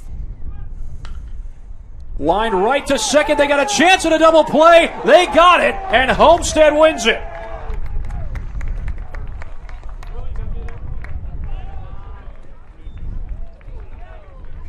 The Spartans beat the Chargers 3-1 here at Homestead High School, and they evened the season series 1-1. Second baseman had him played perfectly there. Didn't even have to move to make that catch. Well, in just a moment, we will hear from Balin Height. He'll likely be talking to winning head coach Nick Bile, maybe even a few players, and possibly we might even hear from Dave Ginder. You know, his team played pretty well, too. The Chargers, they put a lot of runners in scoring position. It was just a matter of could they push those runners across, and with runners in scoring position, they could not today. Yeah, I said earlier, you really got to feel for Manel here. Really threw a great game. Just wasn't able to come out with the win. You know, that's a tough way to end it, no doubt about it. Well-hit ball there by Bryce Ginder. But, you know, Homestead, they get their 15th win of the season, and a big win for them as well. They get a win against a team that had already had 15 wins this year. This Homestead team, they've won a lot of big games. Yeah, you love to see the win in a tight game versus a good team. You know, playing a game like this is really going to help Homestead in the postseason. A loss like this is going to be a good learning situation for Carroll come postseason time, too. Now, Eli McDonald went the distance, a complete game, allowing just 1 run in the game. He only struck out 2 hitters, but he only allowed the 1 run, just 4 walks in the game. And if I'm not mistaken, it was 6 hits for Carroll in the game. Good performance on the mound by Eli McDonald. Yeah, did a real good job controlling his stuff, working off speed, fastball. Really commanding the strike zone. Kept the Carroll hitters off balance. And in the meantime, one of the ways that Homestead was able to get their runs, 2 of those runs were by way of putting the ball on the ground with a runner at third and getting those productive outs that get those runs home. You know, it's just a situation where you got to get guys putting bats on the ball. You got a runner on third, put the ball in play, you get him home. Yeah, and you know, that was Hardwick with the 2 RBIs there for Homestead. You know, he's a 194 hitter. Just comes to show you that anyone can get the job done in baseball. Well, it was a 194 hitter who's shown an ability to drive the ball, but today he didn't really need to. Just needed to make contact, get the ball on the ground, and get those runs home. You know, it's said often, put a ground ball up the middle or ground ball to the right side is a run, and that was the case for Homestead today. Yeah, it's a great example of how you don't always need to get the big hit to win the game. Sometimes all it takes is a ball in play to get that run from third in. That's a great example to all those young hitters out there who maybe think, you know, I gotta get a base hit here. No, sometimes you gotta put yourself aside, put the team ahead. Just a nice little ground ball, get the run in. Well, for Homestead, they will be at Carroll tomorrow night, the 3rd game of the triple header, if you will, 3 games in 3 days against Carroll.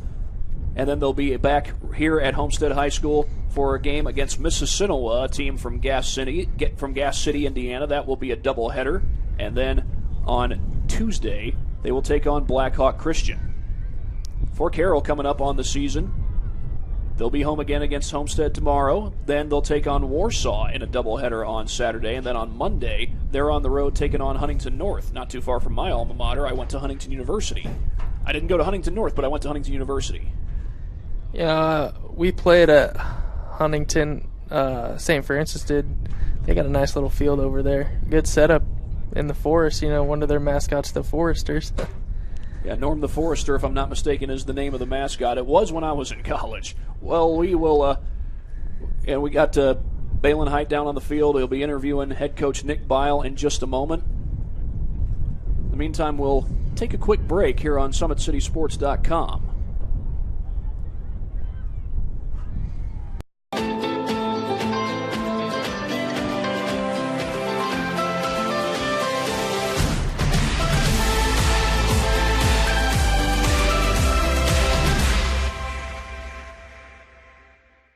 Runners are running, play coming home. From the crucial plays to the highlight of the game to the victory celebration, we are there. Summit City Sports isn't just a business, it's a group of companies investing in the youth of Fort Wayne athletics. It's because of Parkview Sports Medicine, because of Kelly Automotive Group, Indiana Wesleyan University, University of St. Francis, and Big Eye Fish, that we can produce our broadcast viewed by hundreds of thousands in Northeast Indiana. Support Summit City Sports. Become a sponsor. Join our winning team today. Well, we're back here on SummitCitySports.com. Homestead wins this one by a final score of 3-1. And for Homestead, it was just a matter of timely hitting. Now, again, 2 of those runs came by way of ground balls with runners on third, but these guys understood the situation and they got the runs home. Yeah, gotta love baseball there. Anything can get the job done with a runner on third. Hard hit ground ball, sac fly. Fly balls weren't doing jobs today with this win, so ground ball's what it took, and Hardwick was able to do it twice. Now, both pitchers pitched solid outings. Both pitchers, in a sense, pitched complete games today. Peyton Manel going 6 innings and allowing just 3 runs. Now, one of those runs was unearned, and meanwhile, Eli McDonald goes 7 innings, only allows the 1 run. Not a lot of strikeouts today, but both pitchers did a good job getting out of jams. You got to think back to that when McDonald reached on that error. Would this game have been different? Because that run did come across the score. Yeah, it was Eli McDonald who came in to score in that 2nd inning. That was the first run of the game for Homestead. And in the meantime, our very own Balin Height is now going to have some words to say with Eli McDonald on Summit City Sports. We're here with Homestead Junior Eli McDonald. You got the win tonight. What was working for you on the mound, just giving up the 1 run? Had to navigate through a couple of walks there, but why were you so successful tonight? I just relied on my defense. The guys behind me are great. That's about it. I just try to pitch to contact and let the defense do the job for me. A little bit of a different situation this week with 3 straight games against the same opponent. How are you guys preparing, and how are you dealing with it now you even up the series? We're just treating it like we would any other game. I mean, Carroll's a good team, but so are we. And we just go out and compete every day. As we get closer to sectional play, how are you feeling, and overall, how's the team kind of preparing for that? I'm feeling great. I'm really excited for it, and the team, we're just going out and having fun every day, practicing real hard, and just preparing, just grinding. Congratulations on the win. Thad, back up to you. Balin, thank you very much. Again, that was our own Balin Height with starting pitcher Eli McDonald. Pitched 7 innings, just allowing the 1 run. A good performance for him on the mound and a good win for the Homestead Spartans. Yeah, he sat out there. He relied on his defense and exactly what you got to do in a windy day like this. Pitch to contact, let them put the ball in play and get themselves out. May have a few more interviews if I'm not mistaken. But in the meantime, we'll take a quick break here on SummitCitySports.com. Parkview Sports Medicine is an integrated sports medicine team. We're treating injuries when and where they happen and working to prevent them before they do. We believe the best care is coordinated care, helping ensure you get the individualized services you need every step of the way, offering innovative treatment techniques to get you or the athlete you love back in play. Reaching higher, pushing further. Parkview Sports Medicine. Game on. I chose St. Francis because they made a promise that I would have real-world experience that I could take when I graduated, and they delivered on that promise. For me, the classroom only gets you so far, so they're setting you up with an internship. I had a mentor that they set me up with that was a CEO of a DuPont hospital. They offer degrees in accounting, business administration, risk management and insurance, marketing, and finance. They just did a great job of the full circle of not only the education but also the experience.